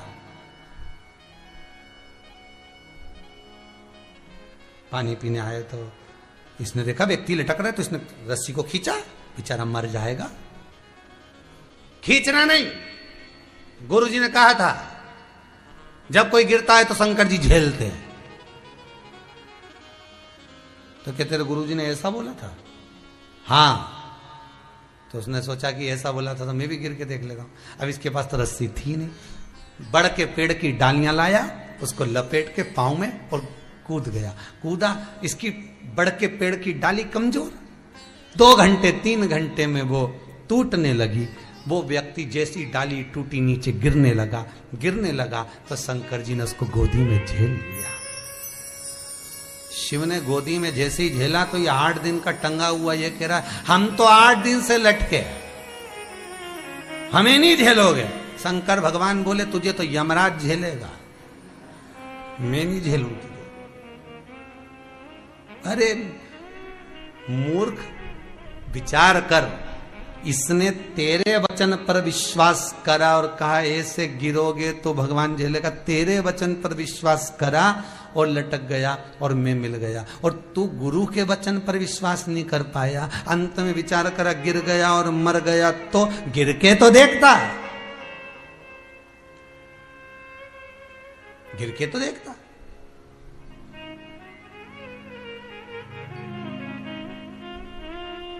विचार बहुत सारा करा, विश्वास नहीं करा। विश्वास तो ही मूल है। यहां पर शिव महापुराण की कथा पर अगर किसी का विश्वास है कि हम शंकर का अभिषेक करेंगे, हम शंकर की पूजन करेंगे, हम शंकर की आराधना करेंगे, हम शंकर का स्मरण करेंगे, शिव का अगर हम पूजन करते हैं तो विश्वास रखकर करोगे तो यह पक्का है। विश्वास रखकर करोगे तो यह निश्चित है। जितने लोग रुद्राक्ष उत्सव में आए थे, जिनके घर में रुद्राक्ष रखा था, जिन्होंने रुद्राक्ष का स्मरण किया, पानी पिया, रुद्राक्ष का भाव धारण करा, उनका बाल बांका नहीं हुआ। जिनने नेमी शरण में 108 कथा में बिठाई, उनके यहां बाल बांका नहीं हुआ। तो विश्वास रखो कि अगर हम शिव का स्मरण करते हैं तो ये भी पक्का है कि तीसरी लहर बाबा चाहेगा तो वो त्रिपुंडधारी झेल लेगा, फिर नहीं आने देगा। और हमारा जीवन, हमारा व्यापार, हमारा व्यवसाय, हमारे कार्य सब बाबा साथ में। विश्वास रखकर करोगे तो शिव मिलेगा, नहीं है विश्वास तो भगवान का। सती मैया ने ना विश्वास करा न परिणाम, बस उसी का तो दुख हुआ। चल दिए शंकर जी लेकर, बीच में राम जी का दर्शन हो गया। विश्वास था नहीं। राम जी को रोते देखकर पूछा ये परमात्मा जो रो रहे हैं? विश्वास नहीं हुआ। सीता जी का रूप रख कर गई सती मैया। शंकर जी ने समाधि लगा ली, विचार कर लिया अब इसके साथ में नहीं रह सकता। बस वही सती मैया जलकर भस्म हुई। सती मैया तो जलकर भस्म हो गई, सती मैया तो जलकर भस्म हो गई, पर शंकर भगवान ने सती मैया के शव को अपने कंधे पर धारण कर कर तांडव करना प्रारंभ करा। 33 कोटि देवता एकत्रित हो गए और एकत्रित होकर सबकी सब गंगा महारानी के पावन चरणों में पहुंच गए। देखिए देखिए देवता कहां गए? गंगा के घाट पर, गंगा की तट पर। क्यों गए? गंगा के पास जाने की जरूरत क्या पड़ गई देवताओं को? क्या जरूरत थी गंगा के पास जाने की?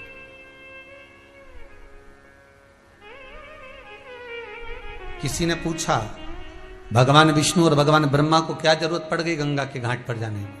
तो कहा गंगा के घाट पर इसलिए गए हैं कि गंगा से पूछना है कि तू शिव की जटा में रहती है, शंकर के विवेक में बुद्धि में क्या चल रहा है?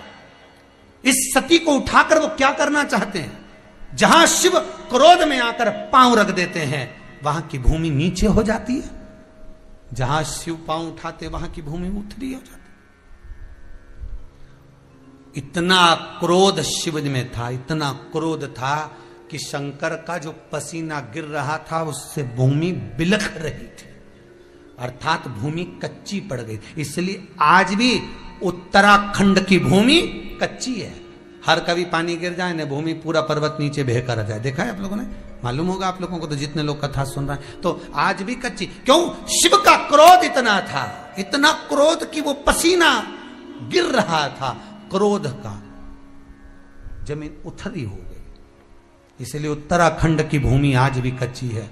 जरा सा पानी गिरता है पहाड़ नीचे आ जाता है, इधर गिरा उधर से पानी नीचे आ गया, बादल फट गए, ये हो गया, पूरा पहाड़ नीचे आ गया। कई बार आपके मन में आता होगा और भी जगह तो पानी आता होगा, और भी जगह भी तो बादल फटते होंगे, वहां पानी क्यों नहीं, वहां पर पर्वत क्यों नहीं गिरता? क्योंकि वहां की भूमि पर भगवान शिव का क्रोध का पसीना गिरा था।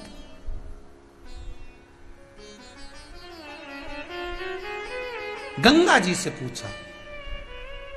स्कंद पुराण में एक क्षेत्र का नाम लिखा है सुदर्शन क्षेत्र। कौन सा क्षेत्र है? जम के बोलिए जरा। सुदर्शन क्षेत्र। स्कंद पुराण में लिखा है कि सुदर्शन क्षेत्र में 33 कोटि देवता एकत्रित हुए। वो सुदर्शन क्षेत्र कलयुग में क्या कहलाता है? जहां देवता एकत्रित हुए, 33 कोटि देवता एकत्रित हुए, जहां देव ही देव थे, उसी का नाम देवप्रयाग था। क्या नाम है उसका? देवप्रयाग। उत्तराखंड में आप जब बद्रीनाथ जाएं, गंगोत्री जाएं, केदार जाएं, तो बीच में प्रयाग पड़ते हैं, कर्ण प्रयाग, देव, तो देव प्रयाग।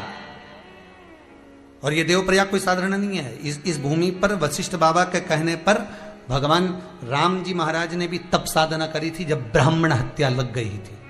लंकाधिपति रावण को जब मार कर आए, लंकेश को जब मार कर आए, तो ब्राह्मण हत्या चढ़ गई। और ब्राह्मण हत्या चढ़ गई तो राम जी पूछे कहां जाऊं? तब इस देव प्रयाग में, जहां पर भगवान विष्णु ने सुदर्शन क्षेत्र क्यों कहते हैं, बड़ी सुंदर जगह है देवप्रयाग। आप लोग दर्शन करेंगे, अगर आस्था चैनल के पास कुछ फोटोज हो तो अवश्य डालें देवप्रयाग। ये वो देवप्रयाग है जहां पर भागीरथी और अलकनंदा दो नदियों का मिलन होता। आज भी वहां पानी अलग अलग दिखता है। आज भी वहां पर पानी का दर्शन अगर आप करेंगे टीवी चैनल के माध्यम से भी, अगर जल का दर्शन आप लोग कर रहे होंगे तो दोनों का जल अलग अलग दिखेगा देवप्रयाग में। दोनों का, भागीरथी का अलग और अलकनंदा का जल अलग दिखेगा। 33 कोटि देवता इस भूमि पर पहुंच गए। सब विचार कर रहे हैं। सती माता का जो शव पड़ा हुआ है शिव के कंधे पर, अध जला, ये शव का करना क्या है? सारे के सारे एकत्रित हुए गंगा जी के पास। गंगा तुम बोलो। गंगा कहां? देखिए जरा, बड़े सुंदर भाव कहा गया।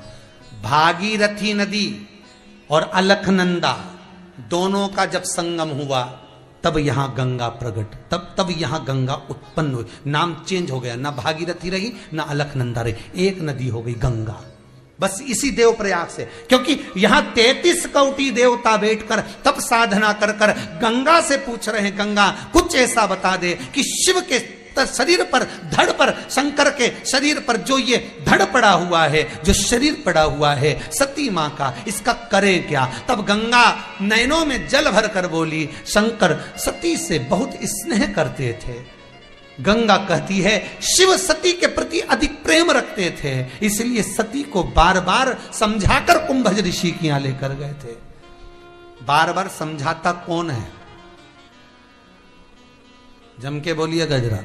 बार बार कौन समझाएगा? जो आपसे बहुत प्रेम करता होगा। जिसको आपसे नफरत होगी वो कभी नहीं समझाएगा आपको। अच्छा है, इसको बुरा काम करने दो, अच्छा है, यहां से छुट्टी हो जाएगी, अच्छा है। जो आपसे प्रेम करेगा, सास बहू से प्रेम करती है इसलिए बार बार समझाती, बेटा ऐसा कर लिया कर, बेटा ऐसा कर लिया कर, बेटा ऐसा कर लिया कर। पर बहू को बुरा लगता है। और बहू को कौन अच्छा लगता है? जो मायके में अम्मा बोल दे, काय को करती रहती है, दिन भर लगी रहती है, जो गलत सीख दे, वो बड़े अच्छे लगते हैं साहब। फिर कोई सहेली मिल गई किटी पार्टी में, तो बहुत लेट हो गई आ जाने में, हाँ घर में बहुत सारा काम था, हमारी ननंद आई है ना राखी पे, तो अभी से आ गई, अभी तो इतना सारा दिन पड़ा है, क्या करेगी अभी से आके? नहीं वो आना था, वो ननंद बहुत दिन से आई भी नहीं थी छुट्टियों में, पिछली बार लॉकडाउन पड़ गया था, अब की बार भी पड़ गया था, आने का था, पर अब आई है सावन में। तो जेठानी कहाँ है तेरी? तू अकेले कर रही है? ऐसी बहुत सारी मंत्राएं हैं रामचरितमानस में, सबके जाने की खबर है। राम जी चले गए, लक्ष्मण चले गए, सीता जी जमीन में चली गई, हनुमान जी भी स्मरण करने चले गए, पर एक की कथा नहीं मिली कि ये मंत्रा कहां गई, इसकी खबर आज तक नहीं मिली। तब समझ में आया ये मंत्रा सबके गांव गांव में घूम रही है और अपने अपना खूब आशीर्वाद देती जा रही है। जिस मोहल्ले में से निकलती है 2-3 माताओं पे हाथ धर के निकल जाती है। बस ये मंत्रा आज भी गांव गांव में घूम रही है। वो तो भगवान की कृपा है जो कुबेरेश्वर धाम में नहीं आई, ये में आ जाती तो आफत कर जाती। मंत्र अकल देने वाले देंगे बस, समझाता कौन? तो गंगा के शब्द सुनिए कितने सुंदर हैं, गंगा का संबोधन सुनिए कितना सुंदर है। गंगा कितनी सुंदर बात कर रही है कि शिव सती को बहुत प्रेम करते हैं। कैसे पहचाना आपने? भगवान विष्णु और ब्रह्मा पूछ रहे, गंगा आपको कैसे मालूम कि शंकर सती से अधिक प्रेम करते हैं? आप कैसे कह सकती हो? तो गंगा ने कहा, शिव ने सती को बारंबार समझाया। समझाता वही है जो बहुत प्रेम करता है। पति पत्नी को समझाता है बार बार, देख अम्मा का अपमान मत करा कर, देख ऐसा मत करा कर, भले पत्नी को बुरा लगता हो पर वो कह दे, देख समझ। कई बार पत्नी भी पति को समझाती है, देखो हम आपसे करें ऐसा कर। जहां प्रेम होगा वहीं समझाया जाएगा। जो नफरत करता होगा वो कभी नहीं समझाएगा, जो आपको धोखे में रख रहा होगा वो कभी नहीं समझाएगा, कभी नहीं समझाएगा आपको कि आपने गलत काम कर दिया साहब, कभी नहीं कहेगा। जो प्रेम करता होगा ना वो बार बार वो कहेगा, ये तुमने गलत करा है, तुमने उसको गलत देख लिया, तुमने गलत खा लिया, तुमने गलत पहन लिया, तुमने ये काम गलत करा। जो चाहता है कि तुमको नहीं हटाना, जो चाहता है कि तुमसे दूर नहीं जाना, वही समझाएगा, बाकी का कोई नहीं समझाएगा। बाकी के तो लोग कहेंगे अच्छा है, और कर और कर और कर, और फिर बाद में छुट्टी जा। तो गंगा करे ये प्रेम बहुत है। माता पिता अपने बच्चों से कितना प्रेम करते हैं, कितना प्रेम करते हैं उसको, कि डांटते भी हैं, मारते भी हैं, समझाते भी हैं। स्नेह है ना तो करेंगे।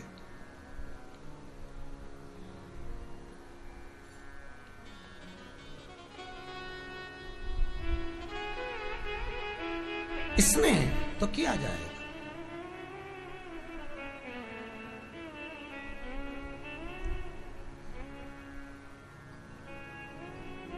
अब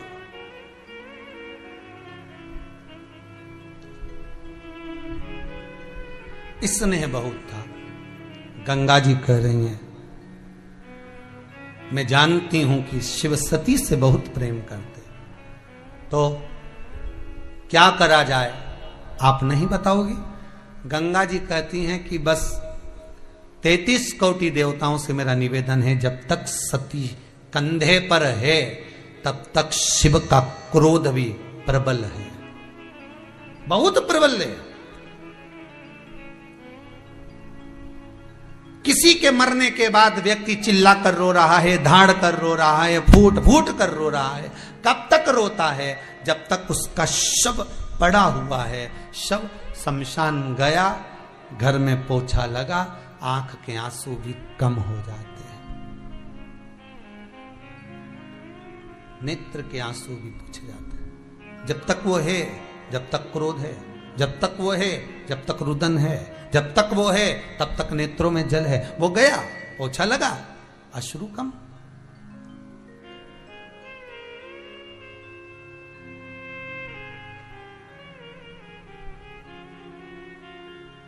नहीं ना शुरू समाप्त। बस गंगा जी ने कहा एक काम हो सकता है, सती को उठा लिया जाए। अब ब्रह्मा जी बोले सती को उठाना कोई सरल है? सती को उठाना कोई सरल है? दुनिया में केवल एक ही तो चीज है, सती का सातित्व, जिसको डिगाना कठिन है। सती का सातित्व, केवल सती का सातित्व नहीं दिख सकता तो फिर सती को छूना ही मुश्किल है, बहुत मुश्किल।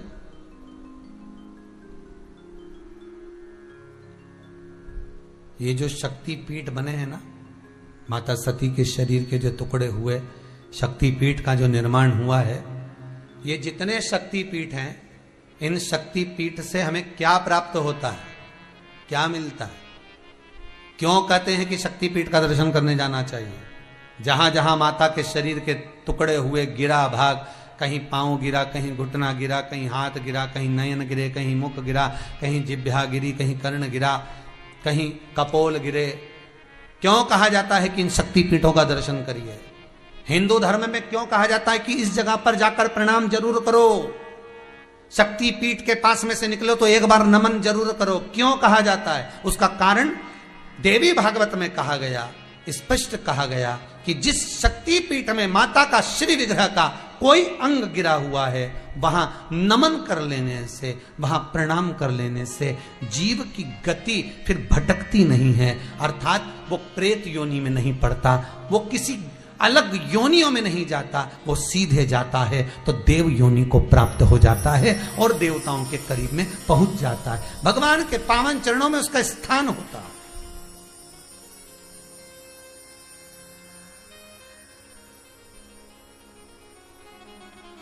शक्तिपीठ का दर्शन कर लेने पर शिव का बड़ा स्नेही हो जाता है। आपको पहले भी कथा में कहा, बड़ा विपरीत चलता काम। देखिए, राम जी का भजन करोगे तो शंकर जी मिलेंगे, शंकर जी का भजन करोगे तो राम जी मिलेंगे। शक्ति पीठों में दर्शन करोगे, माता के जहां शरीर के टुकड़े गिरे हैं, उस शरीर के टुकड़े जहां पर गिरे हैं, उन शरीर के टुकड़े गिरी हुई शक्ति पीठों का दर्शन करते हैं तो हमें शिव की भक्ति प्राप्त होती है। शिव की भक्ति,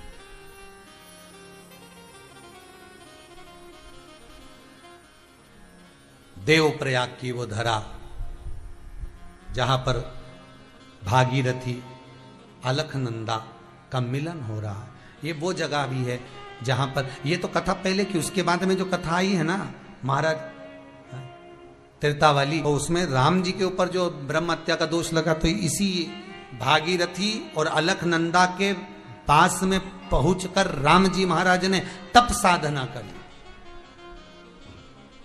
तप किया, और उस तप का बल, उस तप साधना का बल इतना प्रबल था कि राम जी महाराज स्वयं वशिष्ठ बाबा उनको ज्ञान उपदेश देकर उस भागीरथी और उस अलखनंदा का सुंदर सुंदर चरित्रों का स्मरण कराते रहे। 33 कोटि देवता विराजमान हो गए देव प्रयाग में, अर्थात देवता ही देवता यहां आकर बस गए। तो यहां सबने मिलकर एक ही बात कहा कि यह सती को उठाना है, गंगा कह रही है। सती, अब सती को उठा कौन सकता है?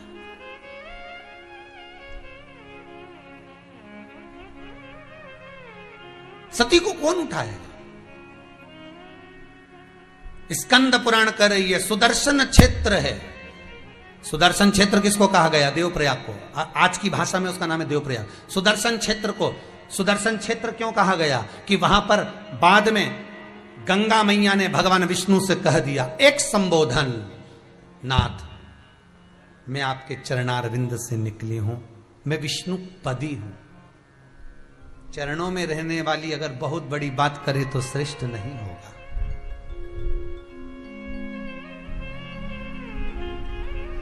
चरणों में रहने वाली अगर बात करे तो श्रेष्ठ नहीं होगा। अगर कोई बहुत छोटी सी दासी, बहुत छोटी सी सेविका और अपने मालिक को ज्ञान उपदेश दे तो यह कहां की बात होगी? कहां तक ज्ञान उपदेश? तो मैं आपके चरणों से निकली हूं, मैं विष्णुपदी हूं। गंगा जी का एक नाम है विष्णुपदी। मैं आपके चरणों से निकली हूं, मैं आपके चरणों से प्रकट हुई हूं, मैं आपके चरणों से निकली हूं। और अगर मैं कुछ बोलूं तो बुरा लगेगा, अच्छा नहीं लगेगा, पर मेरा कहना है सती उठ नहीं सकती। तब गंगा कहती है एक काम हो सकता है, माता के शरीर के टुकड़े कर दिए जाएं, टुकड़े गिर जाएंगे। शिव जो तांडव कर रहे हैं, शिव जो नृत्य कर रहे हैं, उस समय पर उनके चलने पर वो टुकड़े नीचे टपकेंगे, गिरेंगे। तो क्या करा जाए? भगवान विष्णु से कहा आप सुदर्शन उठा लीजिए। ये सुदर्शन क्षेत्र में देवप्रयाग में भगवान विष्णु ने अपना सुदर्शन उठाया था।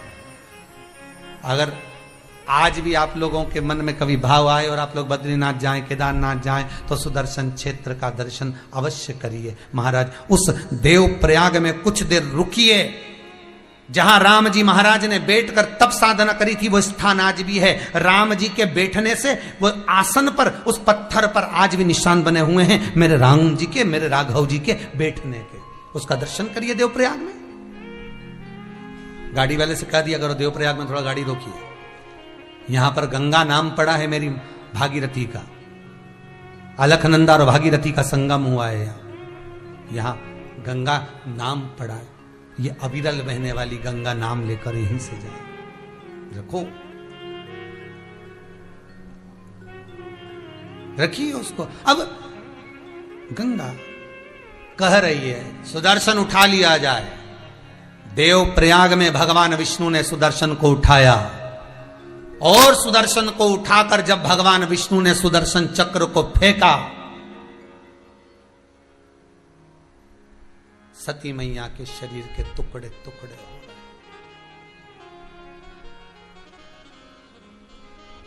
सती मैया के शरीर के टुकड़े टुकड़े हो गए, टुकड़े गिर रहे हैं। और माता सती का शरीर का टुकड़ा टुकड़ा जहां जहां गिर रहा है, जहां जहां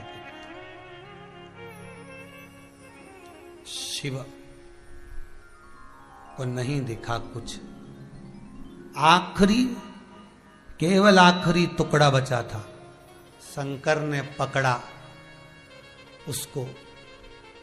भगवान विष्णु ने गंगा जी से पूछा, गंगा ये शरीर का टुकड़ा छूटता नहीं शिव के हाथ से। शंकर के हाथ से अगर ये शरीर का टुकड़ा नहीं छूटा तो फिर शिव वही रोष करेंगे। क्या करा जाए? शंकर भगवान हाथ से छोड़ते नहीं हैं। और देखा गंगा जी ने तो कह दिया एक काम करिए नारायण, सुदर्शन से कह दो कि वो अग्नि गिराना प्रारंभ करे। अग्नि? हां, जैसे सूर्य की तपन होती है। अगर सूर्य की तपन पड़ेगी, अग्नि की तपन पड़ेगी तो वो टुकड़ा भस्म हो जाएगा, भले हाथ में रखा हो। गर्मी के दिनों में आप हाथ बंद कर कर रखोगे कोई सामान, एक नोट, एक सिक्का, एक पैसा आपके हाथ में रख लो तो पसीना आएगा कि नहीं आएगा? सत्य बोलना ईमानदारी की बात। गर्मी के दिनों में अगर कोई चीज पकड़ी है आपने तो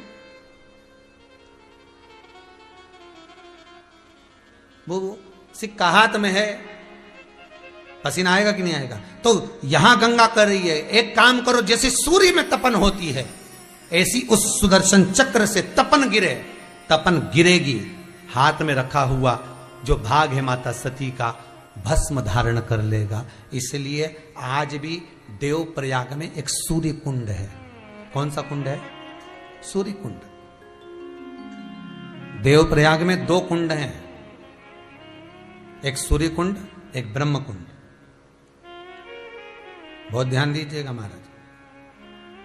देवप्रयाग का जो सूर्य कुंड है यह भी बड़ा काम का है महाराज। जिसके शरीर में खुजली चलकर फोपड़े निकलते हो, खाल निकलती हो, फुल्की निकलती हो शरीर की, या शरीर कहीं कहीं से धब्बा कालापन पड़ जाए, या किसी किसी के शरीर पर वो छल्ले छल्ले सेउए जैसे नहीं हो जाते, क्या बोलते हैं उसको, गले पे पड़ जाते हैं, शरीर में पड़ जाते हैं, उसके लिए सूर्य कुंड का पानी, देवप्रयाग में जो सूर्य कुंड है उसका पानी लिया, 5 दिन तक लगातार उसको पिला दो सुबह सुबह, सारे शरीर का चर्म रोग समाप्त हो जाता है महाराज।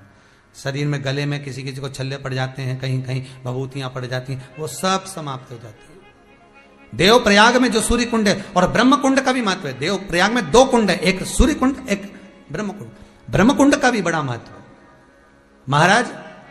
जिस नारी के रजोधर्म के समय पर जो तकलीफें उत्पन्न होती है, कभी नारी का रजोधर्म पूर्ण चलता ही रहता है, रुकता ही नहीं, कभी कभी रजोधर्म आता ही नहीं, तो ब्रह्म कुंड का जल नारी अगर पी लेती है, जिस भाव से पीती है उस भाव से, अगर रजोधर्म नहीं आ रहा है तो रजोधर्म आना चालू हो जाता है, नहीं अगर रुक नहीं रहा है रजोधर्म तो वो भी रुकना प्रारंभ, वो ब्रह्म कुंड का पानी।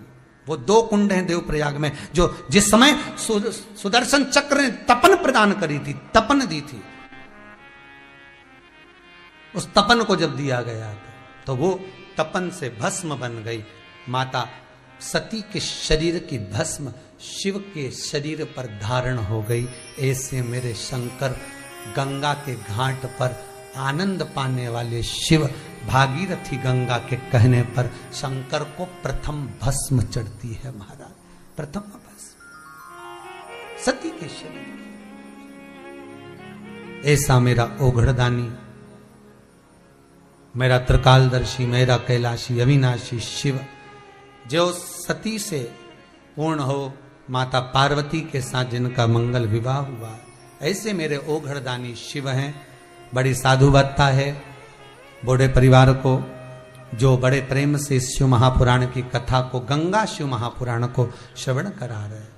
प्रयास करेंगे, कल निवेदन करूंगा आस्था चैनल से कि अगर मिल सके तो कल सूर्य कुंड और ब्रह्म कुंड जो देवप्रयाग में है उनका भी दर्शन अवश्य कराएं।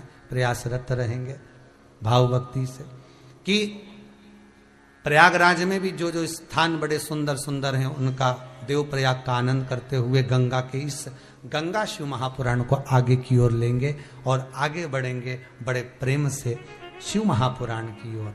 आपसे निवेदन, अधिक से अधिक संख्या में कथा का आनंद लेते हुए फिर निवेदन करेंगे 6 अगस्त की जो शिवरात्रि है उसकी जो पूजन है उसकी लिस्ट कथा के आगे और पीछे चल रही है। आप टीवी के सामने अपनी पेन कॉपी लेकर बैठकर उसको पूरी लिख लीजिए। 2-2 बार चलाई जा रही है जिससे आप आराम से लिख सकें। और सबसे निवेदन है अपना फोटो लगाओ, भाव से प्रेम से प्रत्येक अपने रिश्तेदारों